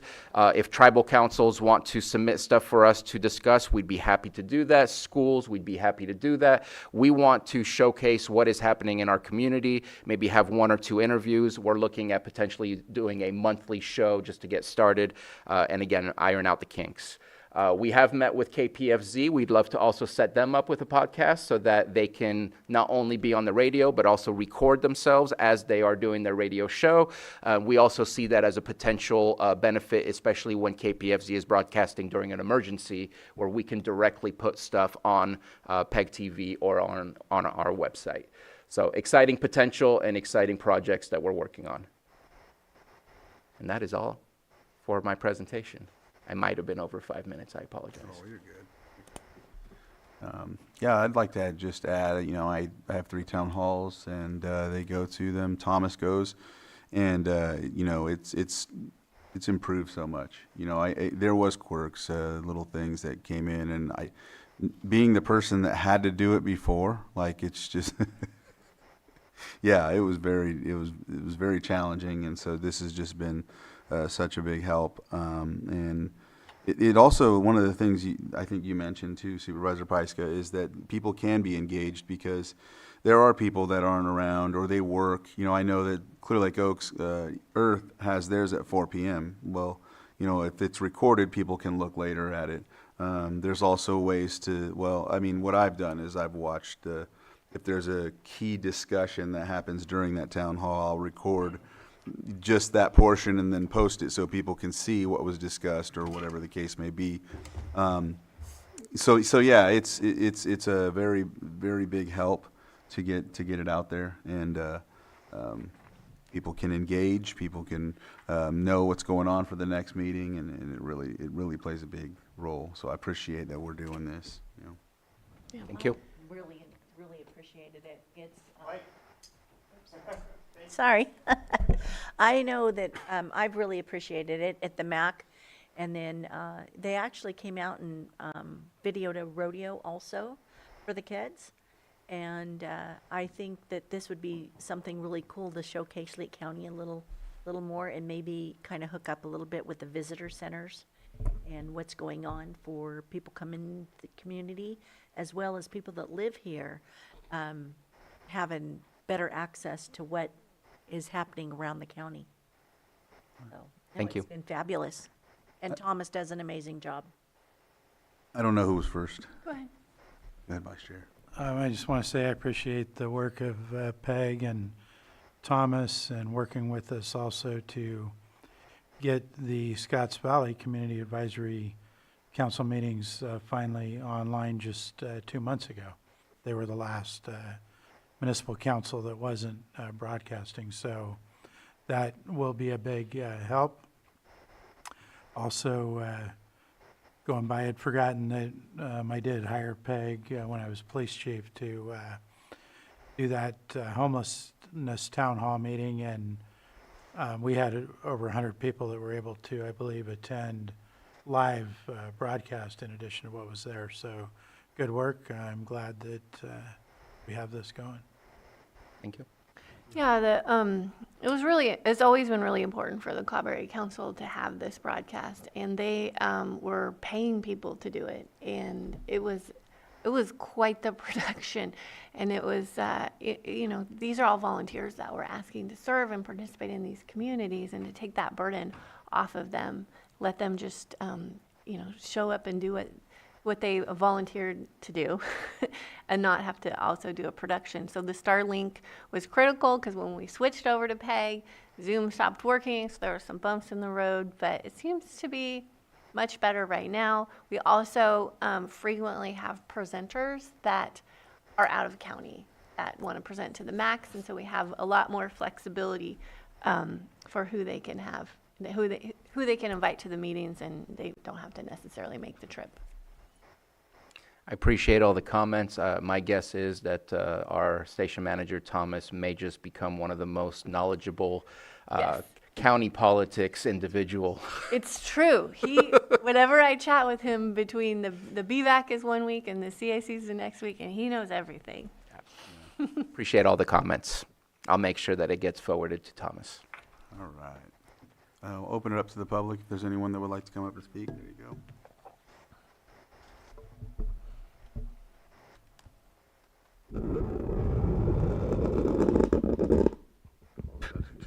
Sorry about that. It's haunted. Tom Lysick, we try to attend to all the area councils that we can, and Thomas does a fantastic job. I actually have a question on the budget. You mentioned that MediaCom provides a certain amount and that it is dropping. The national trend is that's probably going to continue. Is there a contingency if that trend continues on, making sure that the program is funded, because it is a great service, and relying on MediaCom with, like the satellite, the Starlink type stuff and other companies competing, that funding might start to drop. So if you have any thoughts, it's just a friendly question. I was just wondering if you had any insight. So what I will say is in the past year and a half, for the first time, PEG is seeing a revenue increase because of all the work that we've started doing and contracting with the individual agencies, including the County of Lake. That's why we want to start looking at producing commercials for some of our nonprofits. We want to do an exchange of whatever we're going to be losing from MediaCom, no matter what that loss is, and try to recompensate with other types of services that we can provide to the community, trying to run PEG a little bit more like a business rather than we automatically receive funding, so that in the long run we'll be able to be self-sustainable rather than depending on the 1% pass-through. Gotcha. Thank you. Absolutely. All right. Come on up. Hi, Elaine Brown. I'm on the board, and I just want to ask you some questions, Supervisor Sabatier, maybe what the public would want to ask, because I'm still learning, and I want to know these things too. So there's so many opportunities. I mean, it looks like something beyond the sky, being not the limit. And so like community people who want to maybe start a YouTube channel, and where would they go? I know we were talking about Kingdom Games, and I mean, there's so many opportunities for the public to get involved. And where do they go to get activated? What are the prices? How do we get funded from it? It's probably what the board would like to know too. And then like with the community, how could this, like with a local winery or a restaurant who maybe they can't advertise it. My understanding, you can't overtly advertise, but if a local winery wants to showcase what they're doing in events or weddings or different things, can they have a channel on PEG that showcases that? That way they can direct someone that wants to come and have a wedding there. Oh, go look what we do on PEG. So it's actually helping them, but they're not overtly saying, here we are, here's, I'm not quite sure, even as I'm joining, what can a business do that I think is really wonderful to showcase who they are without actively getting it as a publicity type thing where they can pay us, the PEG board, and everyone wins because they're showcasing this beautiful community. And so I appreciate the questions because my presentation kind of highlighted more of what I would expect based on our contract, what the Board of Supervisors was looking to hear. What you're asking is definitely important. Anybody who can create content, whether they have an iPhone, a whatever phone, or even just a camera, if they produce content, they can submit that to us. We have very limited criteria of what would not be allowed, obscenity, pornography, things like that. You can't call to arms, things like that, but we are seeking content. We have found people in the past who were very dedicated to creating content. To those folks, that was their passion, and when they're unable to do it, we end up losing our producers of content. We also have equipment that you can lease directly from PEG in case you don't have access to that equipment. Now, we do have some higher end equipment and some lower end. We're not offering the higher end stuff for the lease, but we want to make sure people have access to be able to create content. And hopefully once they get excited enough and get enough experience, they'll want to use our studios because even the studios are eligible for their use. Granted, we need to make sure that it's used appropriately. Same thing with the Kingdom Games podcast room. I should have a specific email address or a contact information, and I'm going to work on that. But I know that our station manager can often be found in the station at City Hall in the city of Clear Lake. If you walk in the front door, take a left before you hit the police station, take a right. It's your first door right there. We have forms on there on how to submit stuff or how to request for, how to submit content or how to request for equipment. But that is part of PEG is we want the public's content. We want to showcase what it is that you're working on. And as far as businesses, there's two ways. One is you can underwrite certain programs within the PEG station itself, so it's not a publicity where you're saying come shop at our shop, you're just letting people know what you offer. But we also, I believe, can make commercials for you if you hire us and we just give you the video and you use that video however you want. We're not going to put that on PEG because that would be more of a call to arms, come here, go shopping, spend your money with us. But we can provide the production capability to create commercials just like any other commercial place would want to see in order to use that on their YouTube station, use that on their social media, and spread it around however they would feel is the appropriate way to pass it around. There's someone waiting behind you, so if you can Sure. wrap Just another this up. question. Is there support? Like if someone wants to start their blog or they want to do that, or they want to do this maybe at their winery, is there technical support? Is that what's the fees? Do we have that in place, like how to do that? We do not have an educational outreach at this moment in time. We would be able to link you to the right places where you can learn those things by watching YouTube videos or reading on certain areas, but it's something we can work on, and maybe that's something you want to take on as a board member. Thank you, sir. All right.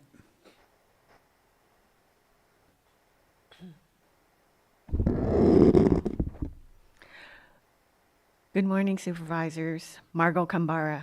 Happy Earth Day. Nice.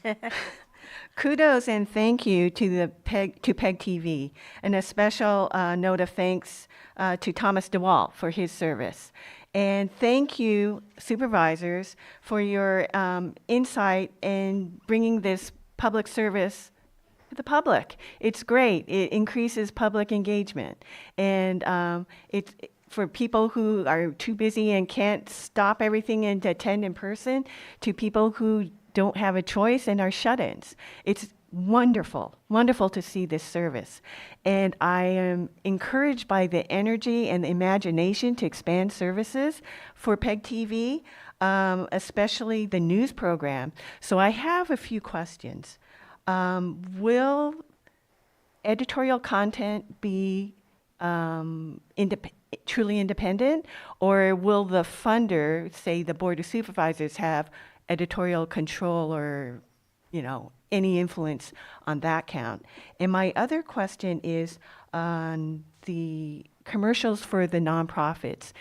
Are the commercials, are they being aired as public service announcements, so they're not charged for airtime, but they will be charged for production of the PSA?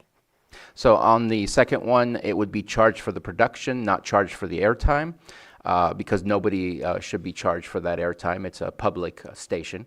As far as the first one, I would steer clear entirely of asking for any government funding for a news show, but at the same time, we do need funding, and so my goal at this moment in time, without having a master plan on how we're going to get this accomplished, is to, just like anyone else, go to our local community stores and see who wants to help fund to make that happen. And the funding is for equipment, and the funding, to be honest, should be for the salaries of those who will be on the news show, because their interest will wane if we're asking everyone to volunteer for those things. So our goal is to obtain funding from your typical sources, but not from government, because then that would be a little awkward, because they should not be involved. All right. Just a follow-up question to clarify. Who is going to have editorial control of the news program, though? Because if you have community funders or whoever your funder is, not everybody's going to agree. So if a funder says, I don't like that, pull it, or I pull my funding. Could you comment on that? I think that's a way in the future thought process of where we are currently. But I don't believe there is such a thing as a completely non-biased news show in this entire world, but we will do our best to set up a criteria to be as neutral and as factual as possible. My vision is to even put links to source documents as to where we're getting this information from, so it helps people to follow up on getting further information than what we provide. But we will do our best, and we would love to get your comments when we start doing what we're doing, so that we can always get better, because there will be some kinks to iron out. Excellent. Thank you so much. All right. Any other comment? Yep, Sam, come on up.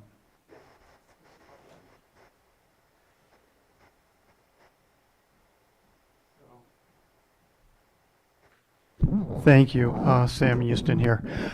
A couple things I wanted to say. One is it's really nice to see the AV system, or the portable system that PEG, because I actually put that together, and there was some significant resistance about it, and it wasn't. And I want to acknowledge Supervisor Crandall for really supporting it, and then it took a little bit, and then Supervisor Sabatier, we got him talked into it, and it has bumps because it's technology, and it's really done well. That providing that kind of system, and I really I got to take a win. I personally take a win on that, because it's what's needed in the community. And the other thing is, I want to also acknowledge Supervisor Rasmussen, who was very instrumental in making sure that we could get reliable internet, and as well as Paul Duncan, who was the one who was the impetus to try to get us to work. I was very resistant about Starlink, only because of the political stuff around it, but it works. And so Thomas took the initiative, and Supervisor Sabatier, to try it, and it does work. And so that's really great, because it stabilized the system. And then Supervisor Sabatier, I really want to acknowledge you for taking on working through the challenges that were going on with getting the system set up and getting it stabilized and making it a community resource. And also I want to recognize Supervisor Spatier for really taking on the vision of what PEG television can be. Having been associated with about 4 other PEG stations, I see the value of PEG TV to the community. And there was a mention of how can you support the PEG television. Become a member. That's how you can support it. It's $25 a year. It's nothing when you think about the service that it provides. And so if you want to see PEG stabilize, and that goes into the operation budget as well. So that's, and when you look at like the salary that that Thomas is pulling, for that kind of position, if you look at the industry standard, you're looking at about anywhere from $100 to $200 per hour for a technician. That's just standard. And what we're paying, like what Thomas is getting paid, is really peanuts. So when we look at that, we also have to look at the sustainability. If we want to attract other people to help support him, to help support the PEG, to help support Supervisor Spatier, and I know I'm going over 3 minutes, but I'll be real quick. So, but those are the things that I want to push forward. And the other thing is there's something exciting that's going to be happening with PEG that is coming down the line. And we can't really talk about that yet, but what I can tell you is it'll be a really very beneficial community asset. So anyway, thank you very much for all your support for that, because it is a very viable resource for our community. Thank you, Sam. Thank you, Sam. Is there anyone on Zoom? All right, I'm closing public input, bringing it back to the board to close this out. Anything else to add? Thank you very much, everybody, for your comments. All right. Next, we'll move on to 6.7, consideration of appointment to Lakeport Fire Protection District Board of Directors. Vice Chair Rasmussen. Thank you, Mr. Chair. What the board has before them today is a consideration of appointing an applicant to fill a vacant seat on the Lakeport Fire Protection District Board.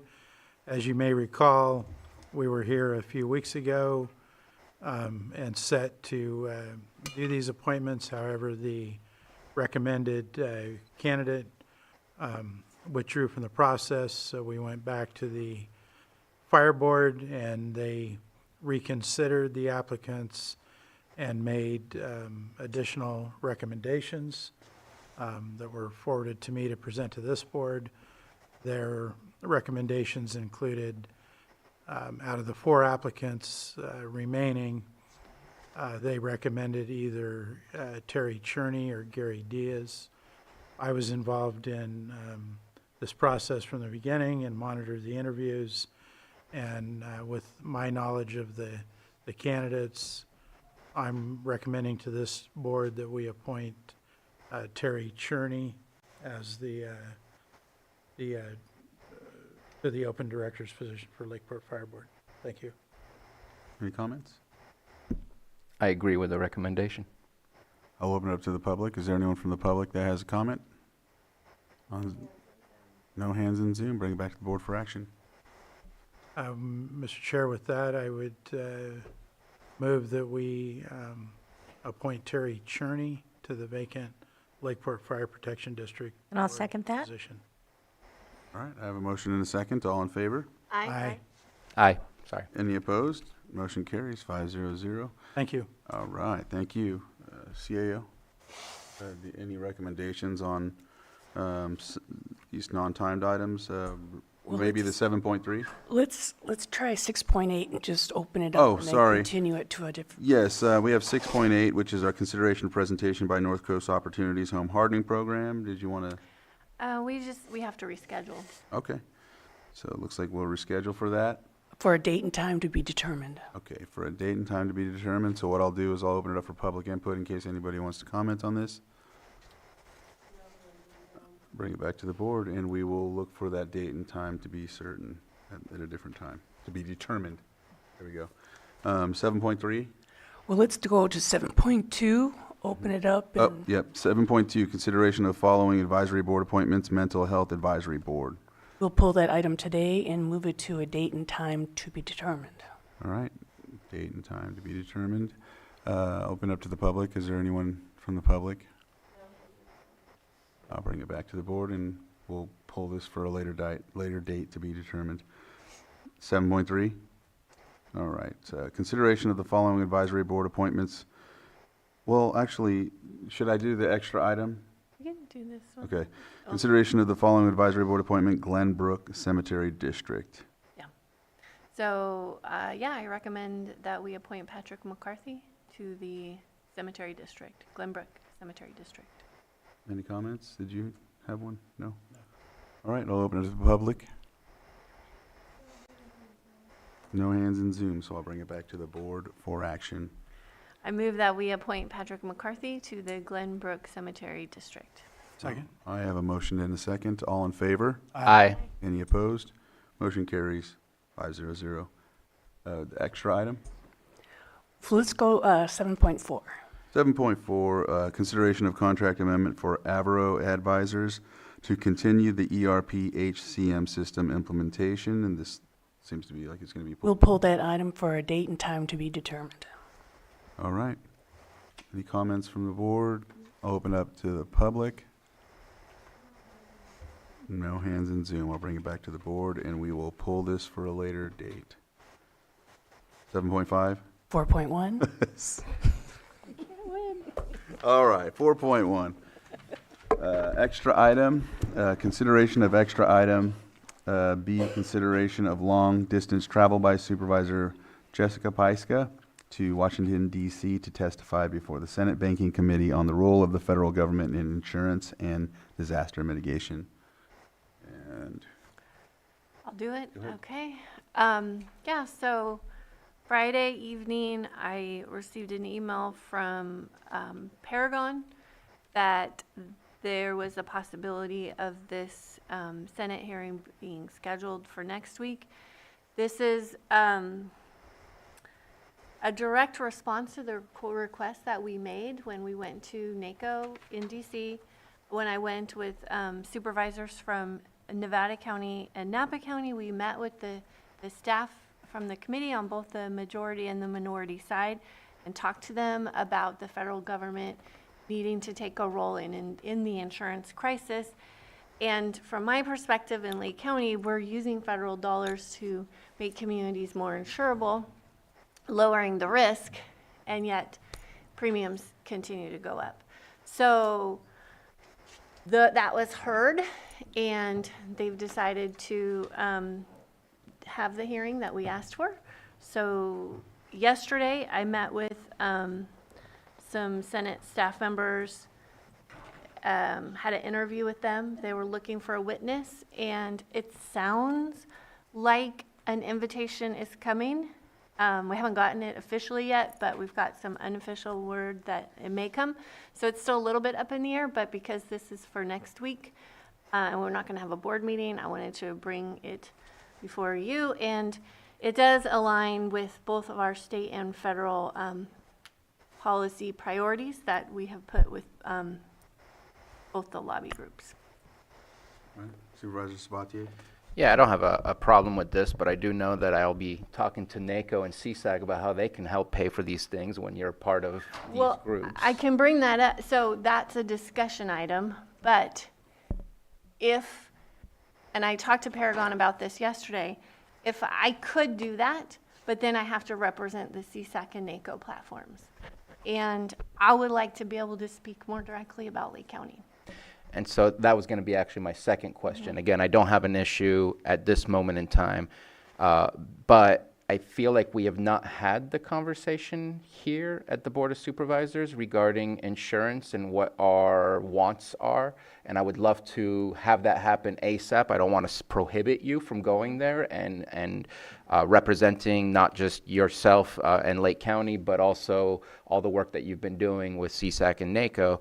But I feel we don't have a group decision or a group direction at this point in time from the Board of Supervisors. And I think that's an important part that we probably should have that discussion. I know it's somewhat indirect to us because we don't do insurance, but it absolutely impacts hence the reason why you're doing the work that you're doing. Yeah. But I would love to see that come to the Board of Supervisors in the near future so we can have a unified voice on what it is that we are requesting from this board. Yes.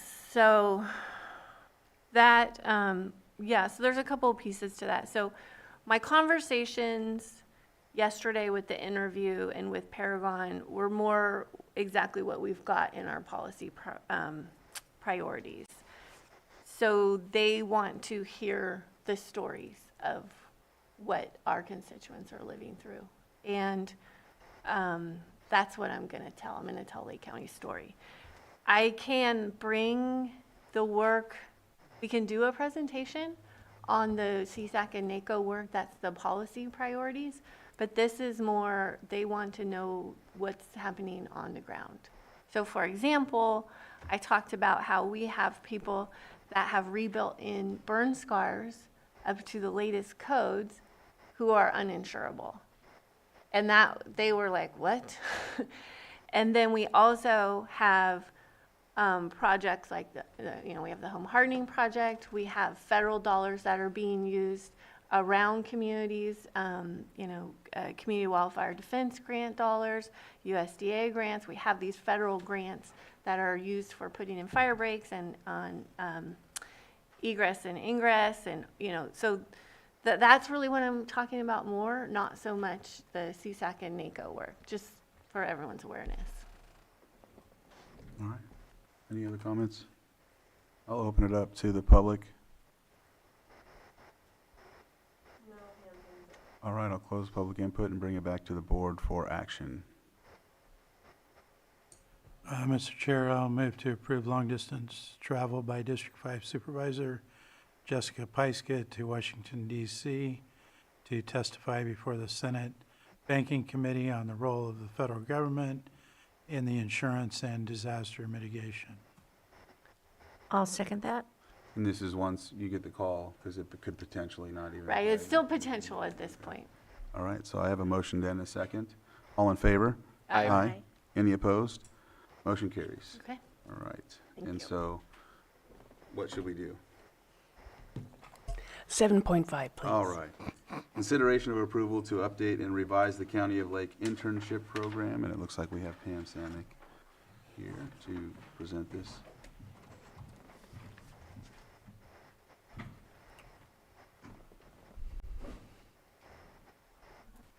Good morning, Board.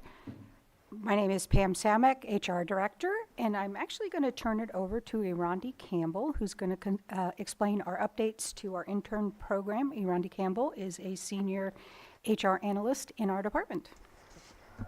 Good morning. My name is Irandi Campbell, Human Resources Analyst, and I'm excited to share an update and revision to the County of Lakes internship program.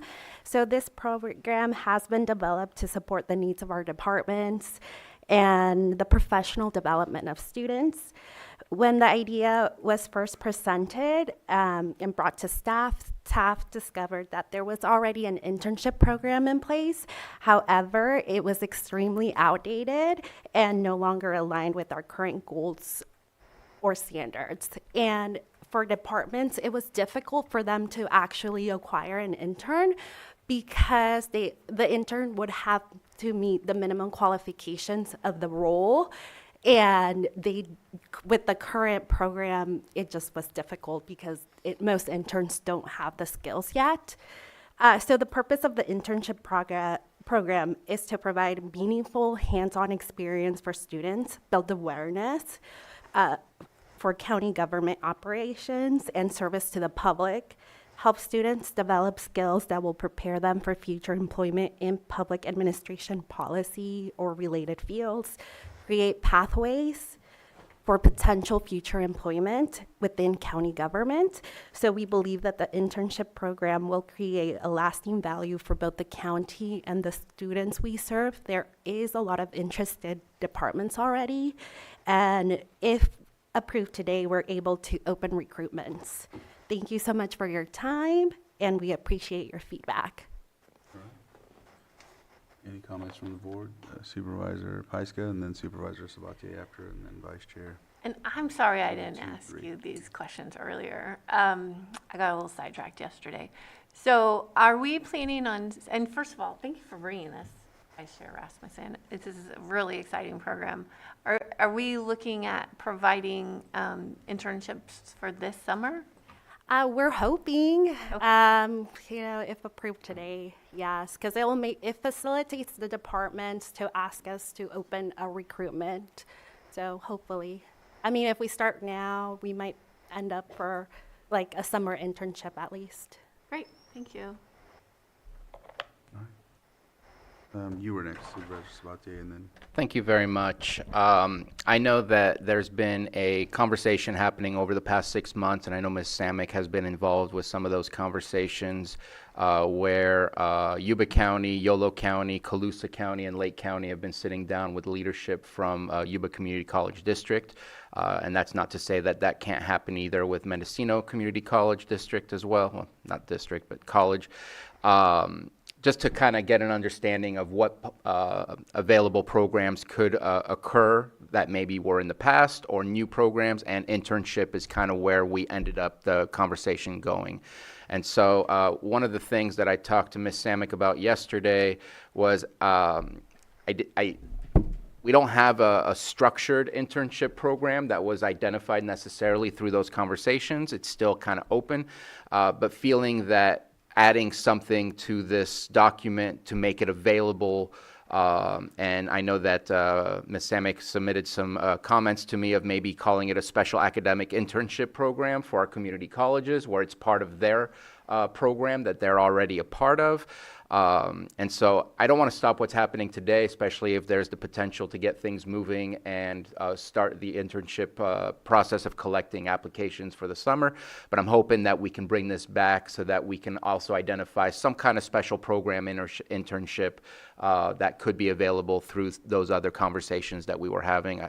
I don't want to speak for Ms. Samick, but I know when I called her after our last meeting, she was excited about the possibilities, because we're not seeing that level of interaction with our community colleges, and we used to see that level of interaction in the past. And if you saw in the original revision or in the original iteration of this policy in the 2005, it was very specific about the work relationship between our local community colleges and the county, and not so much in this revised version. So hoping that either we can add it in there or pass it today with that coming back to us at a later time so that we can revise it yet again to make sure it's an available program.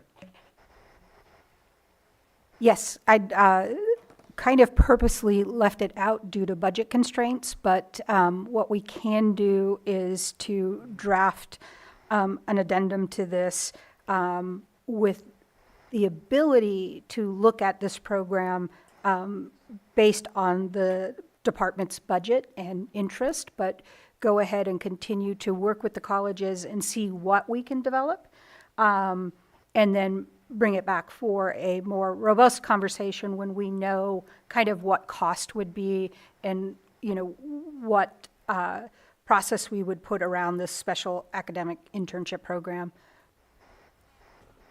Go ahead, Vice Chair. Thank you for updating this and bringing it back. It was an important program to me for the exact reasons that you stated, that we want to, provide educational opportunities and hopefully get local youth interested in these government jobs that we have available here in Lake County. So I don't disagree with, further updates regarding the specific program with the colleges at a later date, but I would like to move forward with this today.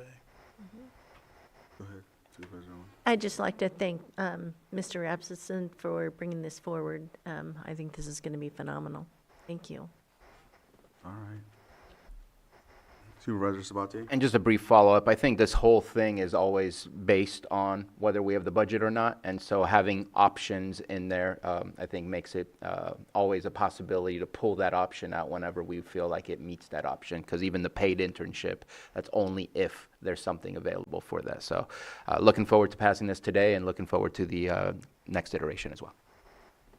All right, I'll open it up to the public for anyone. All right, come on up.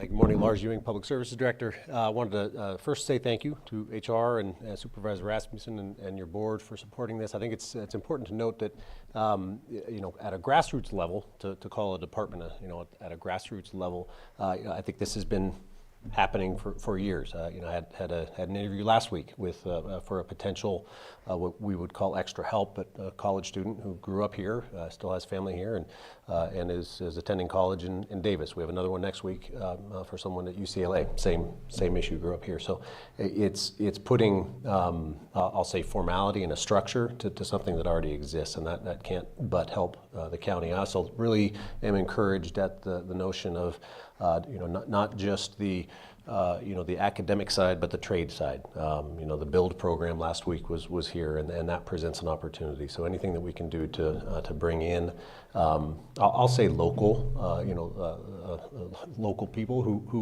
will stay. Having worked here for longer than I care to admit, now that I realize it, the long-term employees, it's really good to have them homegrown. When they have a connection here, we have a higher. My experience is that we have a higher likelihood of the success rate. Let's just call it that way, for them staying. The longevity increases. So, anyways, thank you very much. I'm encouraged by this and appreciate the support. Is there anyone else from the public? All right, I'll close public input and bring it back. Supervisor Sabatier? Yeah, just a quick question. I'm glad that Director Ewing spoke, because I don't see anywhere here that you need to reside in Lake County. And it says currently enrolled in a high school. Doesn't say a local high school. So I'm wondering if that needs to be an additional thing to say you must reside in Lake County, or is that unnecessary? Yes, come on up, Lars.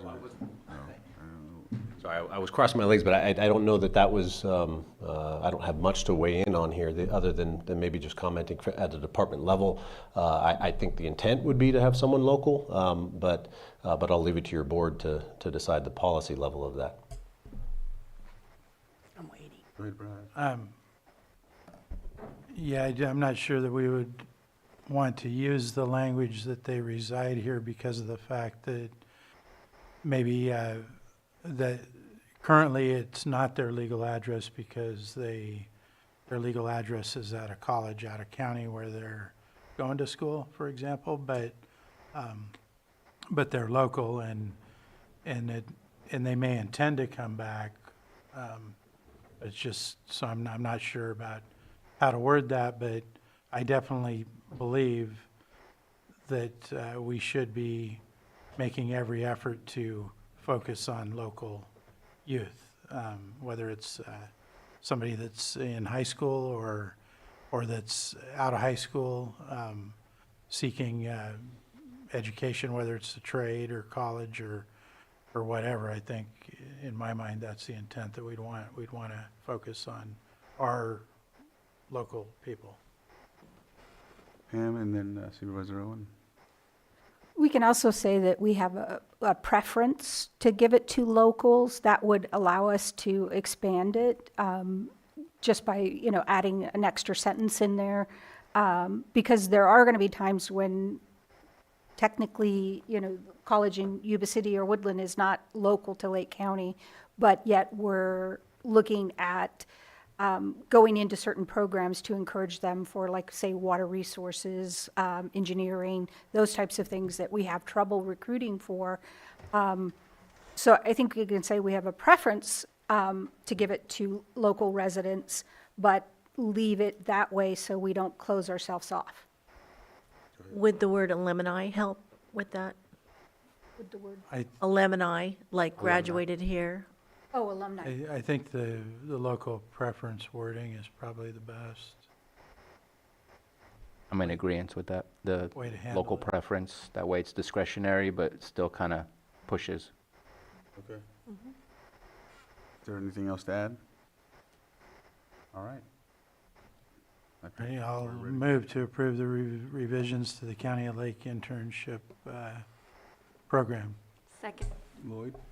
Mr. Chair, thank you, Mr. Chair. Will that be as amended with the proposed amendments Preference. discussed today? With the, as amended with the proposed, we're talking about the language on the local preference at this point. Second. Supervisor Sabatier? Just real quick, we kind of spoke about it, but what is the exact sentence that we're adding? Local residents preferred? Local preference. Preference. Pam, go ahead. Local residents preferred.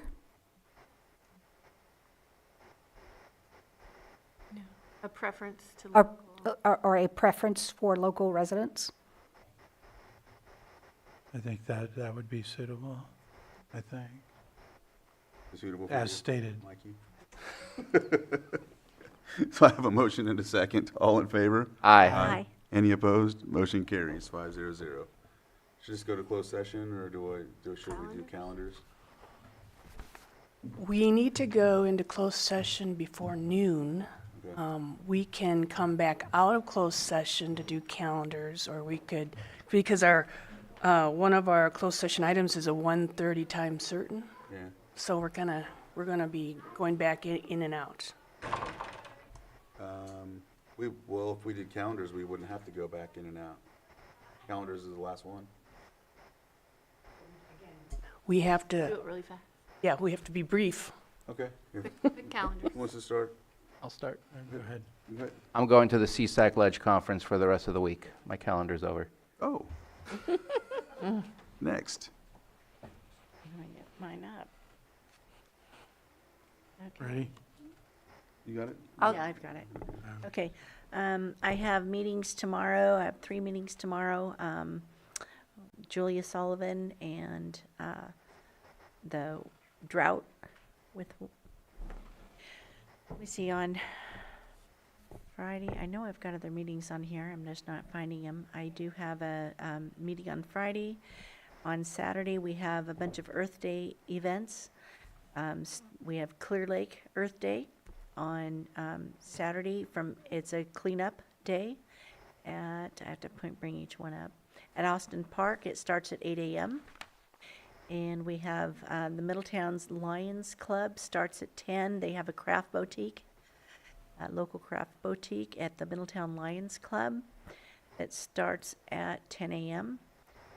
South County Firehouse has actually, I believe this is their 100th year of having the local Lake County, or Middletown South Lake County Firehouse. So this is their 100th anniversary, and it's also the 10-year anniversary for the Valley Fire coming up. They're going to be celebrating that. It's this year, but it's not until September, of course, but they are celebrating it this year. And we have Earth Day in Middletown at the Calpine Center. That's it. I will be at CSAC this week, and my calendar next week is pending, all things. Vice Chair? Went to the Mike Thompson business meeting with the chamber last week, and also the chamber mixer the same day. Thank you to Supervisor Pyska for bringing me on the home hardening field visit. Although I was aware of that program, I wasn't real familiar with all the details, and so that was very beneficial. I had a meeting last week with Water Resources Director regarding some issues at Highland Springs. I also joined Supervisor Pyska. Thank you again on the Coal Creek site visit, what's going on with the creek and some of the flooding issues out there. I met with Nancy Razika and arranged for her to have a meeting with special districts regarding concerns she brought to the board. I had a radio show late last week, and I have another one coming up this week on KPFZ. I went to the Tribal Advisory Council meeting regarding the status of the Pomo family statue that's being built to go in Museum Park. And I understand Mr. Ewing will be bringing an update soon to the board regarding that project. I went to the Gleaners Food Drive over the weekend, had week 7 of 10 on the Hitch Survey. I have a Gwinnett project tour tomorrow, the first 5 meeting, a tour of the health department, and I'll be involved in the several seaplane fly-in events over this coming weekend, and also attending the groundbreaking for the remodel edition at the Supervisors Theater that's getting ready to start. And that'll wrap up my week. All right. So lastly, I'll cover mine. I just wanted to reference the joke that I made with Bruno, that 80s commercial when they give the checks to Mikey. But just all in good fun. But tomorrow I got the North Shore Business Association meeting. It's in Upper Lake. I have the governing board meeting for AAA, RCRC Friday in Sacramento with to discuss with PG&E. And then Saturday is the next series of dump days. This is going to be at the Castle in Lucerne from 7 to 3 p.m. Yes, anyone from town of Lucerne can bring their garbage and see if we can get more tonnage done. So I'll just leave it at that for now, and we'll close calendars and go into closed session. Yes, Mr. Chair, if I may. Yeah. Closed session item 8.6, staff is requesting to have that item pulled to a later date to be determined. Okay, 8.6 is pulled to a later date, okay. All right. Should I read all of them off? Okay, here we go. First item is we have a 8.1-130 Public Employee Evaluation Chief Public Defender, 8.2 Public Employee Evaluation County Council, 8.3 Employee Evaluation Public Services Director, 8.4 Conference with Labor Negotiator, Chief Negotiator Carlos Torres, Susan Parker, Stephen Carter, Casey Marino, Pam Samick, and Diana Rico, and employee organizations LCDDAA, LCDSA, LCCOA, LCEA, LCSEA, and LCSMA. And then 8.5, conference with legal counsel, existing litigation pursuant to Government Code Section 54956.9D1 in regards to WellPath Holdings Incorporated et al. And then 8.6, I'll read it as it is going to be pulled. Addendum conference with legal counsel, significant exposure to litigation pursuant to Government Code Section 54956.9D2E1, one potential case. We'll see you after closed session.